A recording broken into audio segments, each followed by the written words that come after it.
Hey everyone, before we get started with the show, I want to wish everyone a happy Canada Day. And while today is Canada, I think that one thing 2020 and 2021 has taught us is that sometimes we need to reflect on things. Canada is currently in a moment of reflection, and while I can personally attest to the fact that Canada gave me everything I have, that can't be said for everyone. That's why we at B.A.M Sports and Entertainment want to share some info on the Indian Residential School Survivors Society. Yeah, I mean, in the last couple of weeks, we've seen over 1,000 Indigenous children in unmarked graves come up at residential schools. In the last couple of weeks, at only 5 different schools. It's really, really terrible stuff. We just wanted to pass this information along. So that's the Indian Residential School Survivors Society. You can get at them at irSSS.ca, and they are also reachable by phone 1-800-721-0066. So without further ado, let's get to the show.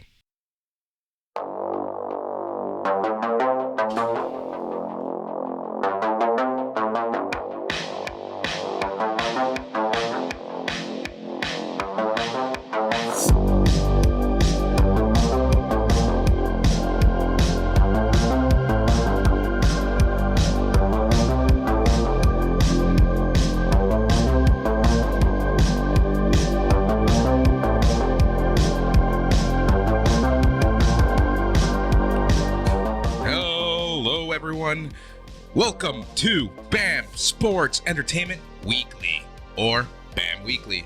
We need to figure this out. We're your hosts. I'm Boris, and as always, I am joined by Matt. Bonjour, Boris and Matt. B.A.M Weekly. We're here, ladies and gentlemen. Thank you very much for tuning in. It's the first episode. It's a special, Boris. Perhaps it will become a yearly tradition. But yeah. It was going to be a Canada Day tradition. Canada Day might not last as long as this tradition will, unfortunately. But hey. C'est la vie. But yeah, everyone, thank you for listening. This is a new show. We've been talking about this for a little bit of time. So, I think before we get to what we are doing today, let's talk about B.A.M Sports Entertainment, B.A.M Weekly. So basically, this show is going to be your smorgasbord of wrestling reviews. Everyone talks about WWE. Everyone talks about AEW. We're going to give love to the other guys. So we are going to be chatting about what we've watched. And typically, that's going to include NWA, ROH, New Japan, Indies, etc., with a little sprinkle of Impact. So that's why I call it the smorgasbord of review shows. And we're going to try to give you, at least get you in the know of what's going on. We're going to talk about matches that you should watch. And you know that we're a huge fan of lists. So you're going to be getting our pop of the week, our rant of the week, and other cool stuff on this show. Yeah, we're going to be playing around with some things, maybe, trying some various lists, like you said, maybe like MVPs of the month or such things like that. Also, sometimes we won't even talk wrestling. Very rarely we'll branch out and talk some movies, talk some sports, maybe give you like a preview of an upcoming season or the Super Bowl or something like that. When big things are happening, when the Blue Jays inevitably make the World Series. Yep, exactly. But if you're coming from Sunday night's main event, you're going to be getting all of the wrestling shows on the SNME radio feed. If you're coming from the It's Canon podcast feed, you're going to get everything. But you should go out and visit BAMSportsEntertainment.com because that's where you're going to be able to get everything from us, whether it be wrestling, whether it be Madden talk, whether it be football talk, whether it be soccer talk, whether it be, I don't know, NBA Finals talk. Doesn't matter. That's where you're going to be getting everything. That's BAMSportsEntertainment.com. Yeah, and we're going to, all of our individual projects, I feel like we'll be posting some big ones there too. And yeah, just, having fun, making some content. And thank you for joining us along the way. Exactly. So I think with all the business aside, we are going to get to what today is all about. And that is, it is July 1st, and it being the midpoint of the year, the middle of the year, I think it's time we have a retrospective of sorts. And as I mentioned earlier, we love lists. So Matt decided to rank the top 100 matches of 2021 so far. So far, yeah. So we see this gimmick a lot at the end of the year, but I figured it'd be interesting to try it at the halfway point and maybe try it again around New Year's Eve and see where we've come, see what stays. Maybe we'll get a good argument for moving something up or perhaps down off the list entirely. There are a couple matches we've missed. Obviously, we can't watch everything, but I do think we did a good job here of compiling a top 100. I sure hope so. And the reason why I say this is because this is Matt's list. So I haven't seen the list. My reaction is going to be as natural as your reaction. So I'm super excited to see this. If you listen to our Royal Rumble show, you know that things can get a little nutty. We just got a beer delivery from the great Jason Agnew, and that is also some Great Lakes Brewery beer. So I'm excited to open those up. They're just in the freezer. So we're going to have to take a break in a little bit. And, Yeah, I feel you, Boris. Yeah, absolutely. So here's the format is going to be pretty straightforward. We're just going to start at number 100, count down. We're going to give you a quick little sentence or two about the match, maybe about like the combatants in it, kind of where they're at, where they were going, and what makes these matches great. Because every match on this list is at least 4 stars, as they say. It is 4 out of 5. It is a great match by our definition here at B.A.M Sports and Entertainment. So what's really important is that you understand how we rank matches. We rank matches probably a little different than some people. We just don't rank the match itself. We rank the entire show. If you've listened to us on NXT Talk, you know that when we give our rating du jour, typically we talk about the 3 pillars. So there's obviously the in-ring stuff. We also talk about the commentators, because, who better put over a match than commentators? And the last pillar is the overall production. A match can be fantastic, but if the camera misses half the spots, then me watching on TV, I'm not going to enjoy it as much. So when we rank matches, we typically look at the 3 pillars. That is in-ring, commentary, and overall production. Yeah, it's theater, right? And we're looking at the entire theatrical presentation in front of us. And I feel like some people, when they rate matches, they just rate the bell-to-bell action straight up as though they're rating like a gymnastics performance and just the athletic achievements that are being performed in front of them. And that's fine. That's not wrong. That's just not really the way we look at it. We try to look at everything. The commentary matters. If there's a promo before or after, that matters. Like you said, the 3 pillars we always talk about, all of this matters. And the overall story of the match, that matters a lot too. So there are certain matches here that we might rank higher than most. There are certain matches here that we might rank lower than some. And we stick to also a strict hardcore 5-star or 5 blank scale. No match could exceed 5. That is the maximum. It is 100%. Yeah, exactly. So I'm super excited for this, and hopefully, we don't bore you too much. We're gonna try to go a little fast, especially with the bottom of the list, and then as we come closer to number 1, we're gonna probably discuss the matches a little more. Yeah. Unless I am absolutely disgusted with match choices, then I'm gonna call them out, and there might be a Craigslist listing for a new host. How dare you? But yeah, so the Royal Rumble list was in a way easier to do than this, because there was some bad stuff. There was some mediocre, there was some average, and it was fun to poke fun at some of the worst. It was easy to talk about the boogeyman spitting up worms into Jillian Hall's mouth. That's the craziest, most disgusting shit, right? Yep. So it's going to be a little harder to only talk about the good stuff, but it's also a third of the length of the previous, or like a half the length, I guess, of the previous list. So it'll be all right. You do math good. I math boy card read good. All right, so without further ado, let us get into the list. So this is the top 100 of 2021 so far. All right, let's do it. Let's start with a match that happened less than 24 hours ago, Boris. Number 100, the colossal Bronson Reed versus Isaiah Swerve Scott for the NXT North American title. And let me state off the top right here, every match from number 100, let me scroll down to see the oh my God, I didn't even mean to do this. But every match from number 100 to number 69 is 4 stars, 80%, or an A-, depending on how you want to look at it. Noise. All right, so yes, number 100, it was the coronation of Hit Row, the coronation of Isaiah Swerve Scott as the new North American champion last night, 2 nights ago as you're hearing this, on NXT TV. I like this choice. As we talked about on NXT Talk, this match saved a mediocre show. And it was fantastic. Like Isaiah Swerve Scott, I've been saying it, that he's been the MVP for so long. Yeah. And last night really proved it. And seeing the fan reaction towards Hit Row and Isaiah Swerve Scott winning this belt has been awesome. I'm so happy for Hit Row. I'm so happy for Swerve Scott. I'm really digging this group, and I'm really digging the work that they're doing. And not to take anything away from Bronson Reed, I think we know where he's heading. Good luck to him.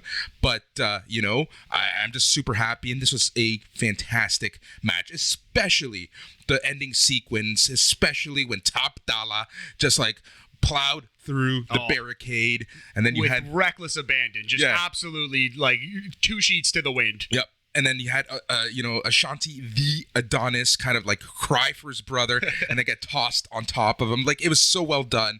And yeah, this deserves to be on the top 100. Yes, and we will see both of these guys again on this list. Speaking of people that we will see again on this list, another match from NXT, number 99. It's a 6-man tag. Kushida and MS Kushida versus Legado del Fantasma. This was from the November 27th episode of NXT, 4 stars. Yep. So I remember this match really well, and this was a lot of fun.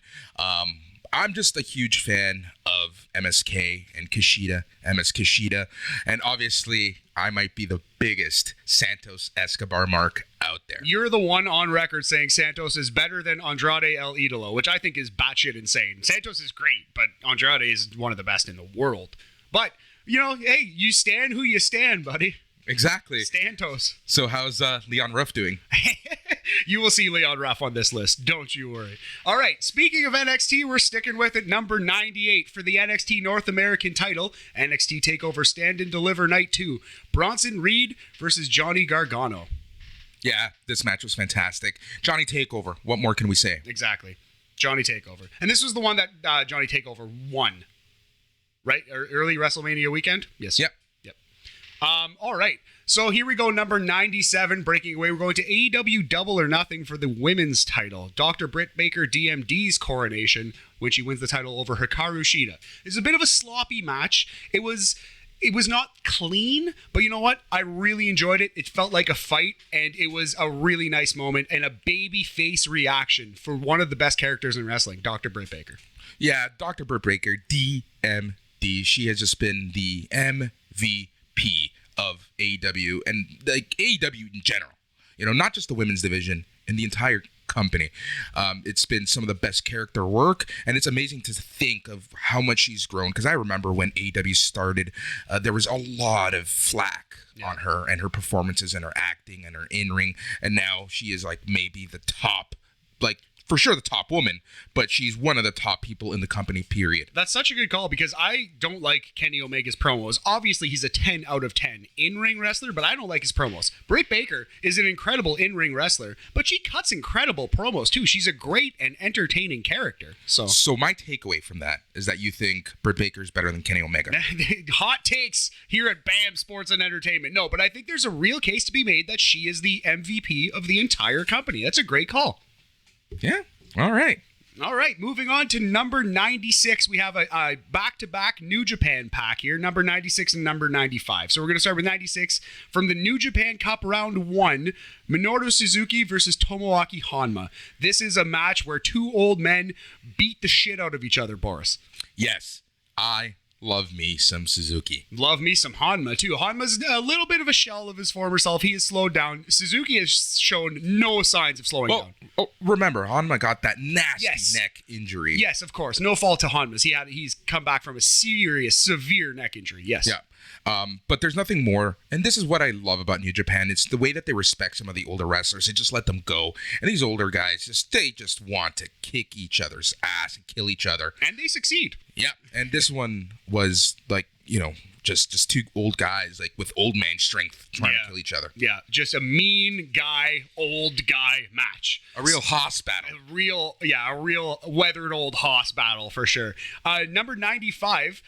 From New Japan Strong, best match in New Japan Strong history, probably. That's Jon Moxley versus Kenta for the IWGP United States Championship.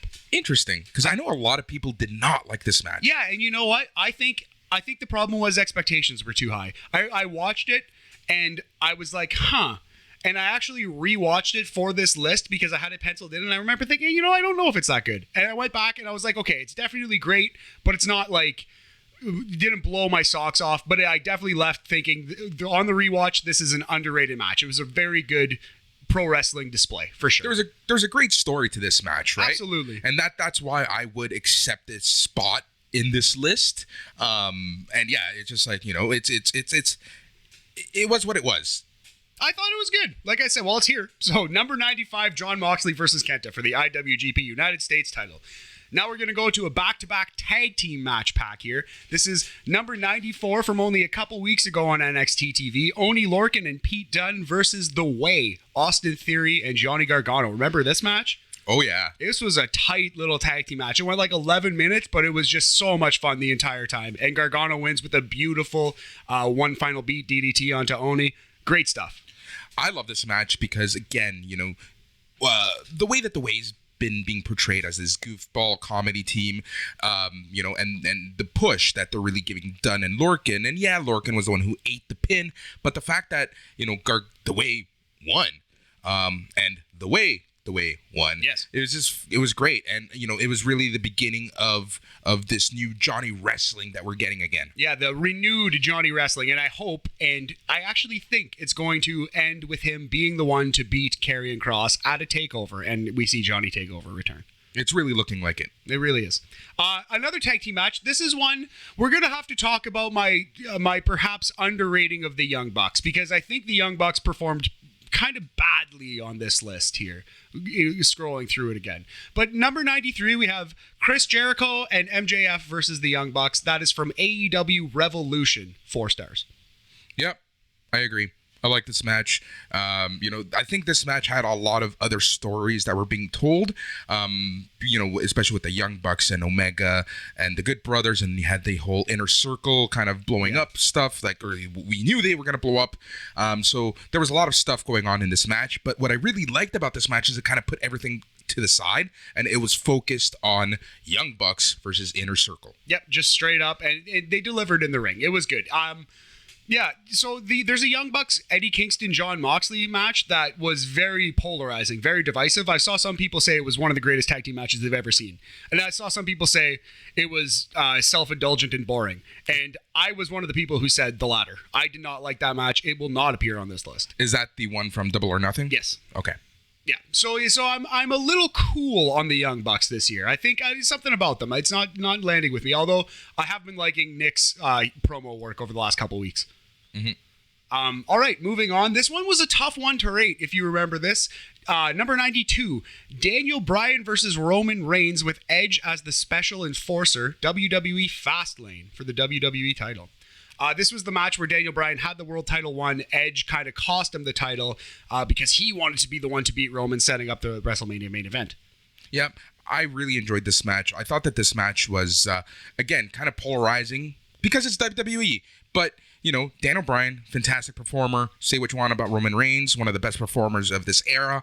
And, they had a fantastic match, a lot of storytelling. You sprinkle in Edge as the enforcer. And, it was the ultimate setup to what became the WrestleMania main event.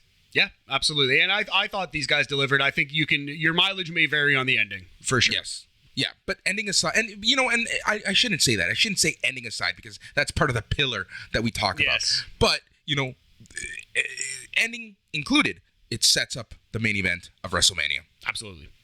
So they achieved what they set out to do at the very least. Yes. All right. So number 91 and 90. These are back-to-back Kushida versus Santos matches. We're going number 91 for the Cruiserweight title, April 13th, when Kushida wins the gold. And number 90, May 11th, Kushida versus Santos Escobar, 2 out of 3 falls. Boris is shaking his head. Yeah, you know where I'm shaking my head. Yeah, too low. Yep. But yes, here's the thing. It's a TV match. It was limited in time. There were commercials, and when we take that into consideration, again, part of the pillar, the production. Yep. If a commercial runs right in through the middle of the match, we're not going to enjoy it as much. It just hurts it. It just has to, right? It just kind of does. And it's just, it's a fact of life. It's just the way it is. But that's why pay-per-view matches are often better. Exactly. But again, me and Santos, we're homeboys. Yeah. So you both run the bingo. Yep. All right, so that was number 90. So number 89, this is one that, again, people might think I've underrated. I think it's pretty well slated. It was a very good but basic match. It was a perfect pre-show match. We're going Riho versus Serena Deeb, AEW Double or Nothing buy-in. That's 4 stars. This was my favorite match that night. Interesting. Yeah. I as you'll see, I have one match possibly higher than anyone else, but I'm prepared to defend it. Yeah, Serena Deeb I'm still shocked she isn't the women's champion, NWA women's champion. But it is what it is. But I just love the work that she's been doing. Riho, she doesn't get the respect she deserves. A lot of people, say what you want about her. She's an excellent in-ring performer. You move across the world and try to wrestle, and introduce a new audience to your style of wrestling. Exactly. And be the first one to hold the women's title, and with all those expectations, while people are saying, oh, the women's division sucks. Like, that's basically saying that you're bad. You know what I mean? Yep. So, you know what? Hats off to Rio and Serena Deeb, among the best wrestlers in the business, male, female, no matter what. Number 88, we're going to the New Japan Cup Elite 8. David Finlay with the biggest win of his career over Switchblade Jay White. This match still surprises me, but it was so well done. Jay White, I remember when Switchblade was introduced against Tanahashi, and I just thought, oh my God, what's this guy doing? And then he quickly turned into the man. Right? It's insane how good he is. And, David Finlay, he just doesn't get the respect he deserves. He kind of gets overlooked a lot. The work that he's been doing in FinJuice has been fantastic. But, I think that these two have obvious chemistry. They've been wrestling each other for so many years too. But I foresee that in years to come, we're going to be seeing this matchup more and more. This feels a little bit like MJF Jungle Boy or MJF Sammy Guevara, like a little seed planted for years and years of feuding. And I'm for it. 2 European boys going all out. Oh wait, Jay White's from New Zealand. He's not European. My bad. Sorry. I thought for some reason I thought Jay White was Irish just now. That's wrong. He's from New Zealand. Thank you for listening to our podcast. Leave that in. No, leave that in. Warts and all, Boris. All right. So here we go. That was a geography error, not a... Anyway. So we're going into a big pack here. This is a pack of 11 consecutive WWE matches. So we're gonna run through this pack. Boris, get your thoughts, and then maybe it's time to crack a beer after this one. So we're gonna start with number 87, number Sidney Crosby. It's got to be the most recent match in this pack. AJ Styles versus Drew McIntyre versus Matt Riddle. MITB last chance match. Great match.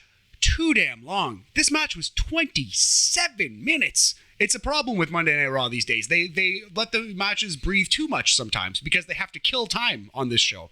But still an incredible, great match. What did you think of this one?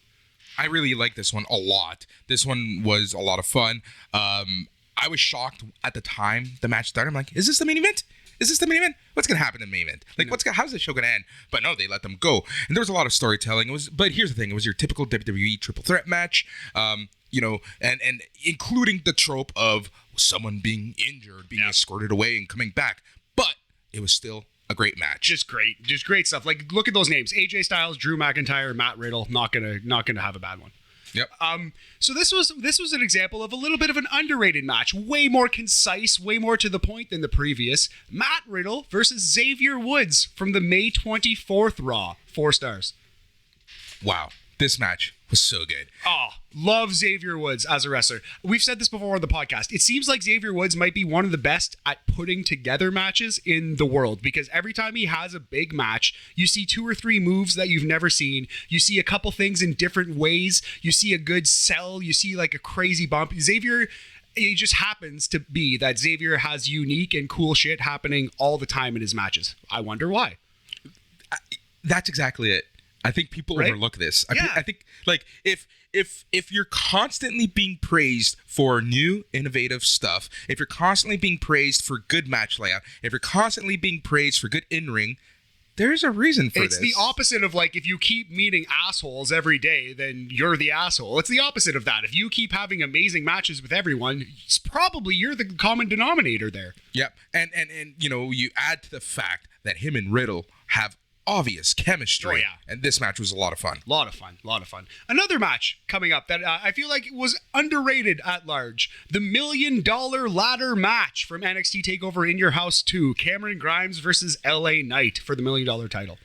100% this match was underrated. I know even like Agnew didn't like it. A lot of people didn't like it. And that's fine. To each your own. But this match, I think, was great. Like, here's the thing. A ladder match is hard now. Yes. People... After, you know, the tag team triple threat ladder matches of the early 2000s, I think we've seen it all. Oh, man. Yeah, absolutely. TLC 2 to this day is mind-blowing. If you go back and watch that, I bet you'll scream at your TV once. Yeah, and you know, it's just like, what new and innovative stuff that can you do without killing yourself? It's true. And these guys had a good, hard-fought match. And what I appreciate in a ladder match, in any match, but in a ladder match especially, is when it doesn't feel like a choreographed stunt fest. It feels like an actual fight with weird rules. Yep. Because for those of you who are new at listening to us, you know, the number one thing that we're going to always talk about that annoys at least me, and that is the choreography of a match when you're literally waiting, looking behind your back, waiting for the next spot. I'm not a huge fan of that stuff. Sitting around and waiting for the next move is something that Boris always pinpoints and dislikes strongly. And I dislike it too. So it's the whole point of wrestling is that it's a magic trick. You're trying to avoid that exact thing. Yep. All right. So another match that has become incredibly hard to do, but hats off to these ladies for pulling it off. It's a Hell in a Cell match for the SmackDown Women's title. WWE Hell in a Cell, Bianca Belair versus Bayley. I thought they really worked hard to produce a unique match with some really awesome, unique spots. Bayley is the female Xavier Woods. Wow. You know what? I might be on an island on this one, but 4 stars. I respect this match a lot, and I'm shocked that it's on this list. But then now that I'm thinking about it more, I'm not.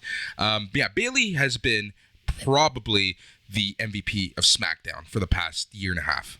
Definitely the most reliable wrestler, because Roman Reigns only wrestles in big pay-per-view matches at this point. So she's like the MVP of the TV show.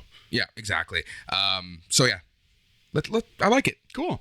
Another match, Boris, that has become overplayed and is hard to do. Elimination Chamber 2021. That is Cesaro versus Daniel Bryan versus main event Jey Uso versus Kevin Owens versus your boy King Corbin versus Sami Zayn. Yeah, this match was awesome. Yeah. I had a lot of fun with this match. And you know what? I know a lot of people are probably calling us WWE marks right now, but, you know, creative aside, WWE has amazing matches. I mean, these are low on the list, but still, yeah. But they're still great matches, and I'll stand by that. I actually honestly think so. I'll say it to your face. I'm saying it to yours right now, Boris. Yep. All right. So from the underrated WrestleMania 37, number 82, Matt Riddle versus Sheamus, hard-hitting affair. This was an awesome match where 2 bulls beat the piss out of each other. The ending alone, would put this match on the list. I've never seen such an innovative way of ending a match. Disgusting. That's up there with the Shelton Benjamin, Shawn Michaels ending. Great call. Very reminiscent. It was a flipping. It was the floating bro, or is it a moonsault? It was something. Matt Riddle flips, throwing caution to the wind, and just eats a disgusting bro kick for the 1, 2, 3. So that was number 82. Number 81, another battle of 2 baby bulls. This time, NXT New Year's Evil. Finn Balor versus Kyle O'Reilly for the NXT Men's Heavyweight title. This match was great. This match was fantastic. Is this number 2? This is one, I believe. This is the one that ended kind of out of nowhere. Yeah, so this is the one that put Kyle O'Reilly as a legitimate superstar. Yeah. Like, it took him out of Adam Cole's shadow. Yes. Yeah, I agree. Yes, I like yes. it. Awesome. Number 80, NXT Women's Title, Stand and Deliver main event, night 1. Io Shirai versus Raquel Gonzalez. Raquel on the map. Dear sweet Io loses her belt. Yeah, 100%. You know, I'm the first person that said that I wasn't sold on Raquel Gonzalez when she debuted to help Dakota Kai back in February of last year, 2020. But she has been not only the most improved, but one of the pillars of not just the women's division, of all of NXT right now. I think if you're doing your half-year Wrestling Observer ballot, I think Raquel Gonzalez or probably Wesley from MSK are 1-1 for most improved. And it's probably got to be Raquel at this moment. Yeah, 100%. You know, the other thing about this match that I wanted to point out is the fact that Stand and Deliver, night 1, might have been the best wrestling show of the year. And the fact that this main evented after Ciampa and Walter. Yeah, true. You know? Which you will see much later I'm sure. this list. I'm much later. But you know what? You know where I'm going. Like, it's Yes. the fact that this match still stood up and delivered. By God, Boris. By God. All right, we're going to a mini two-match NXT UK pack in the middle of this WWE pack. So, number 79, Noam Dar versus Tyler Bate, Heritage Cup rules match. Number 78, Noam Dar versus your boy, Ilya Dragunov. Those are both from NXT UK. Okay, the Heritage Cup match. That was from NXT UK TakeOver Prelude. Yep. That match was great. I love the Heritage Cup. Same. I love the Pure Rules matches. Like, I love The little twist, the little sportish twist, yeah. Yeah. But that Prelude match was so freaking good. Like, they just got it right. And, you know, Noam Dar is such an underrated performer. I love Noam Dar's promos. He's such a sleazebag, shitbag heel. So entertaining. And he's a great wrestler, too. He was one of the few from 205 Live that showed up on Raw that got over. Yes, it was because of Alicia Fox. Well, but no, I think he got Alicia over. Yeah, well, regardless, the point is, he was in the era of 205 being on the main shows. He was one of the few who legitimately got over. 100%. All right, next up, number 77, number Ray Bork. We're going to go, this is the final match in the WWE pack. We're going back to the highly underrated WrestleMania 37 for Cesaro versus Seth Rollins. Banger. Yeah. Here's the thing. These guys have wrestled how many times? Oh, throughout their career, at least a dozen, 2 dozen, maybe? Exactly. And I've seen probably a handful of these. Yeah. And, you know, this one was, you know, maybe even my favorite of the ones I've seen. Yeah, this was a great match. Worthy of the Seth Rollins always delivers at WrestleMania tag. Although the Triple H match you might have an argument. Yes. All right, so that was the end of the WWE pack. We're now going into a quick 3-match New Japan Cup pack. So number 76 now, Gabriel Kidd versus Zack Sabre Jr. From New Japan Cup night 3, round 1. Then we're going to the New Japan Cup Sweet 16, Kenta versus your boy Minoru Suzuki. That was number 75. And number 74, Kenta versus Shingo Takagi. That is in the Elite 8. So again, that's 76, Gabriel Kidd versus Zack Sabre Jr. from round 1 of the New Japan Cup. 75, Kenta versus Minoru Suzuki from the Sweet 16. And 74, Kenta versus Shingo from Elite 8. All right, number 75, I thought would be higher. Really? Suzuki Kenta? Yeah. I figured, I put it. That's where Okay. it was a Kenta match in my opinion. But maybe I underrated it, Boris. No, it just Good shout. That's just me. That's just me. That's just my opinion, and probably everyone listening to this. Fair enough. Well, people love Suzuki. Suzuki rules. Maybe I did underrate this one. Look, when I started really following Japanese wrestling, it was when Suzuki was in his banished to Noah. So you know, I just loved everything that Suzuki-gun was doing at that point. So when they returned to New Japan, I was just like, yes. And then you had that match with Okada as soon as he returned back, right after the Omega match. It was just, so good. So, you know, for me, any Suzuki match is super high. No. One, I respect that entirely, my friend. How could I not? Suzuki would beat the shit out of me. You can very easily not respect that. Yeah. No, I wouldn't. But okay, so here we go. Number 73. We're going to AEW Dynamite for this one. Lance Archer versus Ray Phoenix. Bigman versus Littleman. Do you remember this match? Yeah, the first of many times Lance Archer doesn't sell for Ray Phoenix. Yeah, it really seemed like there was, I remember, I think it was a tag team match. Maybe it was a multi-man match the week Him and before. Moxley? Yeah. Versus, I forget exactly who the combination was, but he didn't sell a thing for Ray Phoenix, not a thing, and he didn't really sell too much in this one either. That hurt this match greatly because it could have been way higher. But I do remember this match really well. I watched it with you, and yeah, this match was super good. Ray Phoenix is probably top 5 male wrestlers for me. I would say it's him and Bandito, and it's definitely him, but Bandito's only a shade lower in terms of best luchador alive right now. Santos Escobar. Ah, sorry, you looked at me like you wanted to slap me in the face. All right, so Santos won clearly. Then Ray Phoenix. No, I would say Phoenix is the best luchador. Your face was like, did I just tell your mother to F off? Oh, man. Got me shook. All right, so that was number 73. Coming at you, number 72 from my favorite show of the year. I'm not necessarily sure it was the best, but it's my favorite. Hangman Adam Page versus The Machine Brian Cage, AEW Double or Nothing. 4 stars. Right. I liked their Dynamite match more. Interesting. I liked the pay-per-view match more, and it was pretty much solely because of the crowd. They had them going. Yeah, the crowd, you like, and it did for me too, but you really loved the crowd being back. It was just it was food for my soul, you know what I mean? That's why I love professional wrestling so much, is the crazy audience participation, and yeah. That's why you love NXT UK, like when the crowd is there. Exactly. That's why it kind of hurts to watch these days, but you gotta go to a soccer game, man. Yeah, definitely. Oh, I've been to TFC. It's not the same. Whoa. TFC's good. Don't tell some people. All right, so we're going number 71, an extremely hard match to rate, but you can't hate on the in-ring action. So we're gonna slot it here, number 71. It is the Fatal 5-Way match from NXT TakeOver in Your House 2. It is Adam Cole versus Karrion Kross versus Kyle O'Reilly versus Johnny Gargano versus Pete Dunne. Number 71. I am surprised that this is on your list because you were really low on this match. I hate the idea behind it, but the action was really good, and I rated it like this on the show. I gave it this number, and then looking at this list, I thought this was where it belonged. So, yeah, I like this match. The only thing I didn't like about this match is when you take a look at the main event scene of NXT, one man literally decimated. Yeah. And he Thanos them. Thanos them real good. Yeah.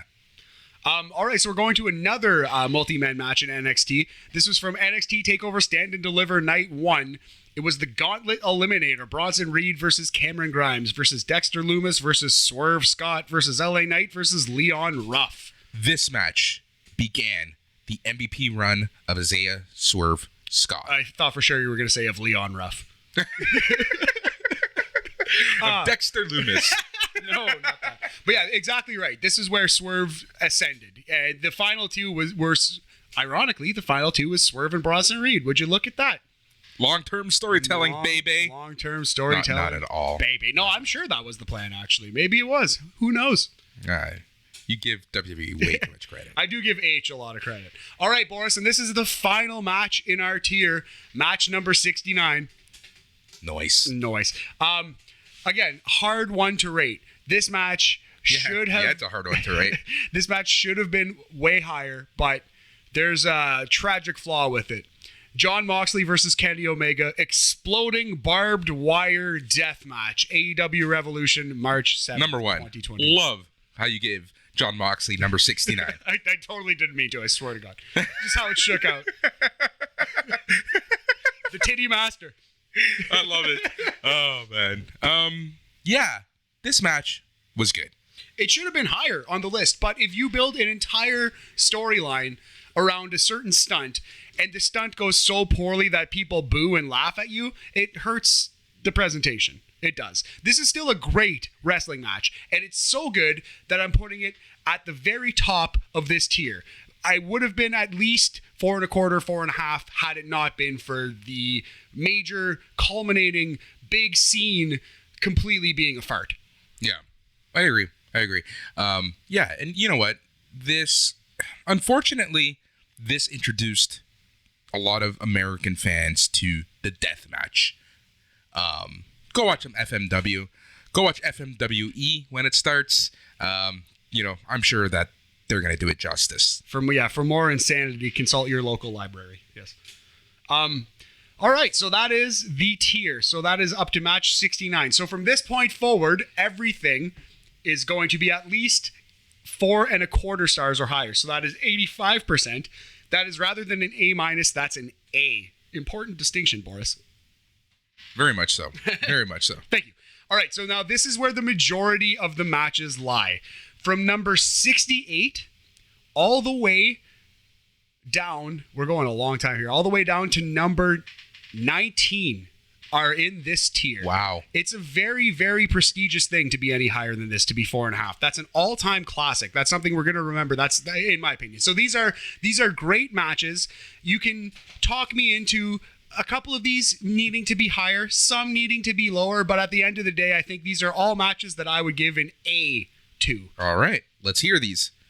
All right, so here we go. We're going to start with a couple hot takes coming at you. Number 68, Bad Bunny and Damian Priest versus The Miz and John Morrison, WrestleMania. Honestly, and I'm not joking, and I know this is going to piss a lot of people off. In my opinion, the way that we talk about wrestling, the way that we rate matches, this is a top 10 match. Oof, that's bold. My name is Boris, and I have hot takes. Welcome to B.A.M Sports Entertainment. I'm going to go at number 68, but this is a 4.25 star match. It is worth an A. It is top 2 or 3 best celebrity wrestling match of all time. You know what I loved about this match? And this is a personal thing. For new listeners, I defended the entire Bad Bunny thing to the death. You did. You were the first one like, hey, you guys need to put some respect on Bad Bunny's name. You have no idea how popular this man is. You were that. Like, immediately on that. But this guy, here's the thing. There was a lot of Spanish media covering this. Yes. Which was huge. And you have to understand the way that he spoke about the business. He knows what's up. He knows this business is about respect and honor and, paying your dues. And, now we've heard after the fact, we've heard how serious he took this. Like literally going to the performance center every day at 5 a.m. to start his training. Like it was insane what he did to prep for this match. So how can you not respect what he's done in the ring? And then you give that performance with a Canadian destroyer? A Bun Destroyer. What more can you ask for from a celebrity? No, absolutely. Incredible. Well, like you said, what more could we possibly have asked for from the big Bad Bunny? Top 10 match for me. That's just a personal thing. Okay, fair enough, man. Fair enough. Like I said, you cannot get me to go any lower than 4.25 stars. Undeniable A of a match, 85%. Here's another one, undeniably an A. Darby Allin and Sting versus All Ego, Ethan Page and Scorpio Sky from AEW Double or Nothing, 4.25 stars. Right. So Sting, baby, he's back in a New York groove. Sure. Back in an AEW. I don't know, man. I don't know about this. I really like this is the most iffy you've been on a rating so far. I think this was an incredible match. It put Sting back on the map, and it was just everything it needed to be. Ethan Page, bigger star after it. Scorpio Sky, bigger star after it. Darby Allin, bigger star after it, and Sting kind of saved his AEW run with it. Very good, important match. 4.25 stars. You know what? You just justified it for me. Let's move on. All right. Beautiful. This is another one you might take some umbrage with, Boris, because you hate AEW secretly. Number 66. Number 66. The best friends of Chuck Taylor and Orange Cassidy versus Kip Sabian and your boy Miro. Arcade Anarchy match from the March 31st Dynamite. 4.25 stars. No. No. No. No. No. Straight up, No. no. Straight up. Chris 9. Statlander jumped out of a... That was my favorite part of the match. She jumped out of a claw machine. That's fantastic. 4 1/4. I like this. I thought it was a perfectly fine hardcore match to blow off a bad feud. But the wrap up to the feud was great. See, what's bothering me is that these matches are rated higher than Bad Bunny. Fair. Okay. But yes, you know what? From the pillars that we talk about, yes, this match did what it was supposed to do. That was really good. Thought it was really good. All right, here we go. We're going to a 3-match NXT pack here, starting with NXT TakeOver Stand and Deliver Night 2, an unsanctioned match. I might be on an island on this one. Adam Cole versus Kyle O'Reilly, 4 1/4 stars. I accept it, but I know that this match was polarizing. Yeah, people didn't like it as much as we did. I thought they worked hard and it was awesome. You know what people were expecting? Ciampa Gargano. Yeah. That's the issue. As soon as he put the unsanctioned, especially weeks after Thunder Rosa and Britt Baker, especially, being at NXT TakeOver, Ciampa, Johnny Gargano, that's what they were expecting. They were expecting exposed ring. But I don't know what they were expecting, right? Like, I think that too much is what they were expecting, I think. Sorry? Too much. That's what they were expecting. Yeah, but that's the issue, right? Yeah. Like, you use unsanctioned. The bar was set high. The bar was set way too high. But if you take a look at this match for what it was really well done, told a fantastic story, and the right person won. Yes, 100,000,000% agree with that. Next up, number 64, another match that I might be on an island on, but gosh darn it, I loved it, Boris. The winner take all match from NXT TakeOver In Your House 2. Colossal Bronson Reed and MSK defending all the gold versus Legado del Fantasma. 13 minutes of fire this match. Every match that has involved Legado del Fantasma has been them losing. Brutal. I noticed that. And then I realized they lose a lot. It is. Yeah, they do. Well, they're heels, but that sucks. Speaking of guys who lose probably too much, number 63, the Grizzled Young Veterans versus Thatcher. Timothy Thatcher and Tommaso Ciampa. Tornado tag team match from a couple weeks ago. That's June 15th, 2021, NXT TV. Great match. Beat the shit out of each other, these 4 guys did. Yep. I love this match. I love the Grizzled Young Veterans. I think that they're really underappreciated team by the fans. And, Tommaso Ciampa and Timothy Thatcher, they are what they are. Yeah, great hard-hitting bulldogs. This next match was incredibly hard for me to slate in this list. I didn't quite know what to do with it. So I slid it in here, number 62, 4 1/4 stars, the 2021 Men's Royal Rumble, won by Edge. A Royal Rumble without fans, but they pulled it off. I thought it was a great match. I thought it was an A for effort, at least. Yeah. I'm thinking about this match. The past few Royal Rumbles have been fantastic. Yeah.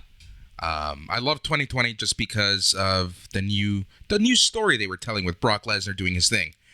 I like this one because it just felt different. And say what you want about the winner, about how old he is, say what you want. They did the right thing here. I think so. I definitely think so. And they needed to kind of reestablish Edge. They needed to show that he was still a threat. And it was a good way to do it. So we're going number 61 to a blind spot of mine. I only have a couple All Japan Pro Wrestling matches on this list. But here's the first. Suwama versus Yuma Aoyagi for the All Japan Triple Crown Championship. That was at the start of the year. This is January 3rd, 2021. Suwama versus Yuma Aoyagi. Yeah, this match was awesome. There are ways to watch it. You can send us a message. We'll send it to you. Go out of your way to watch this match. Yeah, we'll get into some matches that we missed, and All Japan has a couple selections that we haven't hit on, but we'll be talking a little more All Japan on the list later.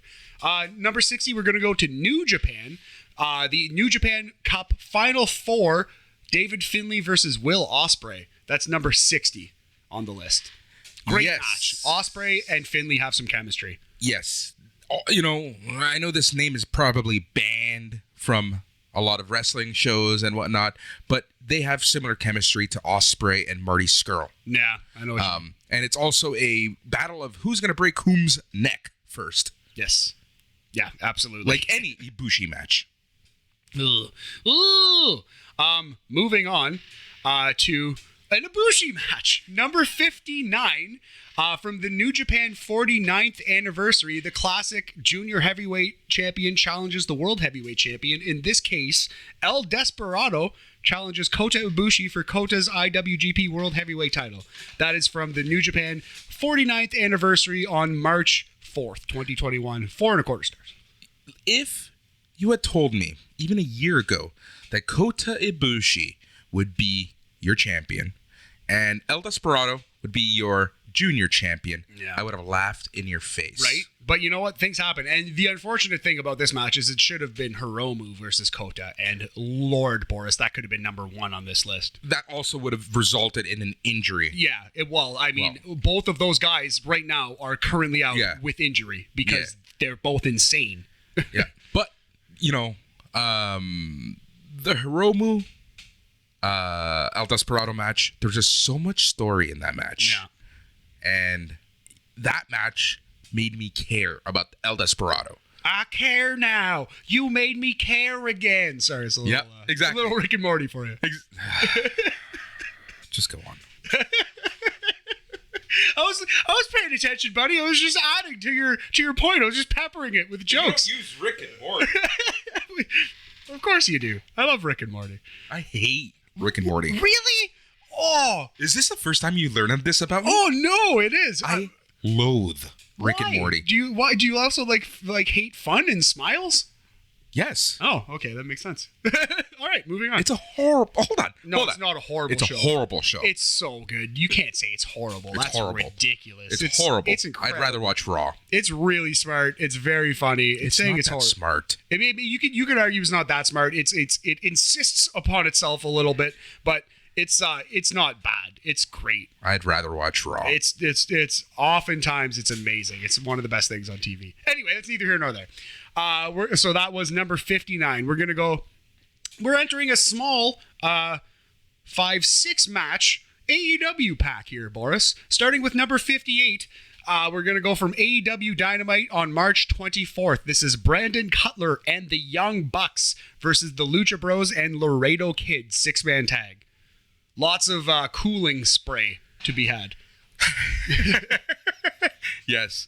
I like Brandon Cutler as the goofball lackey of the Young Bucks. Yeah, sure. I like this match a lot. I had to remind myself what happened in this match. I love me some Laredo Kid. That's someone who I want to see more of. I would love to see some more Laredo Kid. He's impressed me every time I've seen him. Yep. And just wait till Triple Mania. The card is slowly coming out. You should see the card. It looks fantastic. We'll definitely check that out. Amazing main event. Yeah. Andrade versus Omega. The second best Latino wrestler versus Kenny Omega. Versus Andrade. Okay. So that was number 58. Number 57 and 56. It's a Darby Allin 2-pack. 57, Darby Allin versus John Silver from the same episode of Dynamite, March 24th.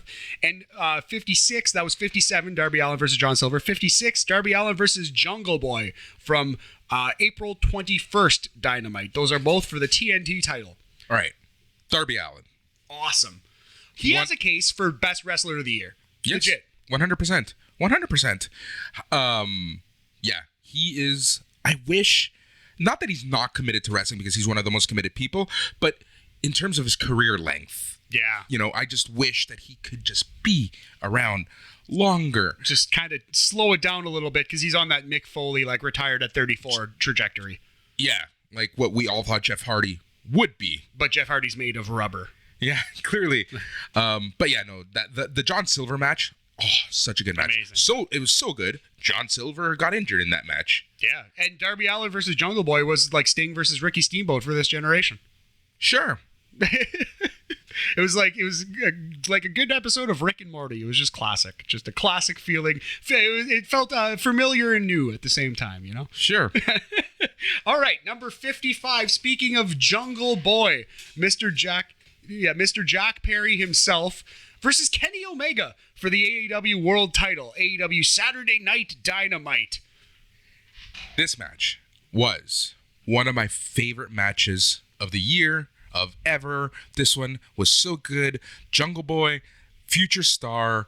Whichever company has him is so lucky to have him. Like, he is so good. He oozes charisma. You just want to watch him. You just want to cheer for him. Like, if you listen to us on NXT Talk, we always talk about how easy it is to be a heel. This man, this boy of the jungle, is one of the few pure baby faces. From the looks to the hair to the style to his wrestling ability to his entire in-ring persona. Yeah, it's perfect for getting people to like him. It's so easy to make healing look easy. He's one of the few guys who makes babyface work look easy. Like he's born to do it. Even his smile. His smile gets me vexed. Handsome young lad, Boris. All right.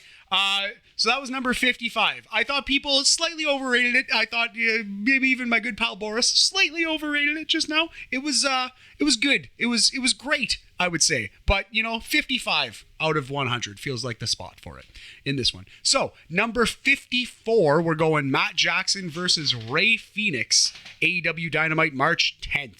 Yes. To Great this match. Again, Rey Fenix, awesome.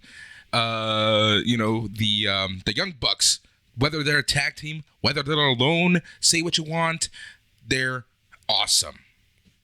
Yeah, absolutely. And it was awesome because we saw, and even better than this, Nick Jackson versus Rey Fenix match a couple years ago at the start of the Dynamite run. So a year ago. So yeah, this was a nice little capper to that, nice little bookend to that match. The Z to the A. Yes, exactly right. Exactly right, buddy. Number 53, sticking with the Young Bucks. That's Young Bucks versus Rey Fenix and Pac for the AEW Tag Team titles, Dynamite, April 14th. Yes. Love this match. Pac was doing some work. Pac had his bitter face on. Yeah. This match was awesome. You're not going to get a bad match from this quad of wrestlers. This quadrant. This Jan Michael Vincent of quadrants. Just going to throw Rick and Morty references at you. Just shoehorn them in when they don't even make sense, as you can see. Just like the show. It's like better than like Family Guy or like Cleveland Show or something, American Dad. Anyway, it's like at least the best cartoon going right now. Sure. Okay. I almost want to just cancel this list and just litigate this Rick and Morty thing. But let's just move on to number 52 from ROH TV. By far the best ROH TV match of the year. For the ROH TV title, January 15th, 2021, Dragon Lee versus Ray Orris. Dragon Lee. One of the most underrated superstars. Incredible wrestler. Just crazy moves. Yeah, he is so good. He's up there with Rey Fenix. He's up there with the best, like Santos Escobar and whatnot. Like, he is so freaking good. His work in New Japan and his matches with Hiromu. Oh my God, some of the craziest things. Not the one in the US. Yeah. But that one, some of the craziest moves, spots that you'll see in any wrestling match. So that was number 52, Dragon Lee versus Ray Orris. The best match you're going to see on the dire Ring of Honor television show all year. Yeah, a show that absolutely needs fans badly. As bad as Rick and Morty. Oh, how dare they you. need it Rick and Morty levels. Get out of town. I will not stand for this Rick and Morty slander. Number 51 on our list. We're going to go to NXT Stand and Deliver Night 2 for a triple threat tag. Grizzled Young Veterans versus Legado del Fantasma versus the Must-See Kids, MSK. Why do you hate Legado so much? Hate them. They're in the list like 5 times already. Hate them. No, but seriously. It just goes to show you, right, how good they make others look. Yeah. Oh, yeah, absolutely. This was a really good match. And spoiler alert, you're going to see more of these guys up and down the list. Yeah. These 3 teams, just so freaking good. Just so freaking good. I was gonna say something, but it would have been a very hot take. Do it. I'm just going to say it. All right. It is the NXT's version of the Dudleys, the Hardys, and Edge and Christian. Oof. They need more time. to establish that. That's why I said NXT's Yeah, version, yeah. Developmental's version. They need more time. Tranquilo, everyone. Tranquilo. I'm just saying the chemistry that these three teams have is clear. Give them more time. Give them more years. They will get there. But this is the foundation. This is the development league. Yes. Remember that. Everyone, tranquilo. Yeah, fair. It's a fair point. I think it's a strong point, but I like your your ballsiness. You're coming in like Top Dollar running through a barricade. All right, so we're entering the top 50, Boris. Here we go. Numero 50. We're going Kushida versus Kyle O'Reilly from NXT TV, June 23rd, very recently. 4.25 stars. What made me enjoy and appreciate this match even more was the statement that Kushida put out after. Did you see this? No. So Kushida put out a statement basically saying that because he was working for ROH a lot, he was their TV champ, right? A few years ago? Yeah. He was doing a lot of travel back and forth between America and Japan. Right. And it was starting to get to him. He was really suffering from depression, from his body was always hurting. Just travel. Yeah. I can relate to a certain extent. I can't imagine traveling when you've gotten your ass kicked by, my Minoru Suzuki. The next day you're expected to fight one of the Young Bucks or something. Yeah. Like, it's just insane. So he was contemplating retirement for a little bit. That was the major takeaway. But one of the things that he said was that he fought Kyle O'Reilly in ROH, and this was right before Kyle O'Reilly signed with WWE. And they had an honest conversation. Kyle O'Reilly told him, look, this is the last time we're going to fight in the Indies unless we fight together in WWE. And Kushida basically said, we will fight together in WWE. Oh, that's awesome. That's such a nice story. Yeah. And that's just the side story. But this match itself was just so good because it was the battle of the submission. And how did the match end? With a cheeky pin. Yeah, absolutely. And it was like a Hail Mary bottom of the ninth kind of thing. I thought it was perfect. I thought it was a brilliant finish. Excuse me. Great match. Great work to you fellas. This is a tough one to rate coming at you, Boris, at number 49. I struggled with this one a lot, but this felt like the right spot for it. I wanted to put it top 50 because I thought it was that good, but I didn't know if I could put it any higher than this. It was unique on this list. There's nothing else remotely close to it on this list. We're going to GCW Bloodsport 6, April 8th. Jon Moxley versus Josh Barnett. Did you see this one? I did. 11 minutes of the realest fake MMA fight you're going to see in the last 10 years in wrestling. Josh Barnett's Bloodsport is so entertaining for what it is. Yeah, it's like it's supposed to be a hybrid of MMA and wrestling with it's a no rope ring. Yeah. And matches are like 5 to 10 minutes and they're fights. Yeah, clearly someone watched this and said, Raw Underground. Yeah, right? Yeah. The first few Bloodsports were so good. This is where I watched Matt Riddle versus Minoru Suzuki. Oh, wow. Yeah. I haven't seen that one. Yeah, it was a really good one. Try to find it. But, again, like Jon Moxley is just living his best life right now. Oh. I'm so happy for him. And, this match was just so freaking good.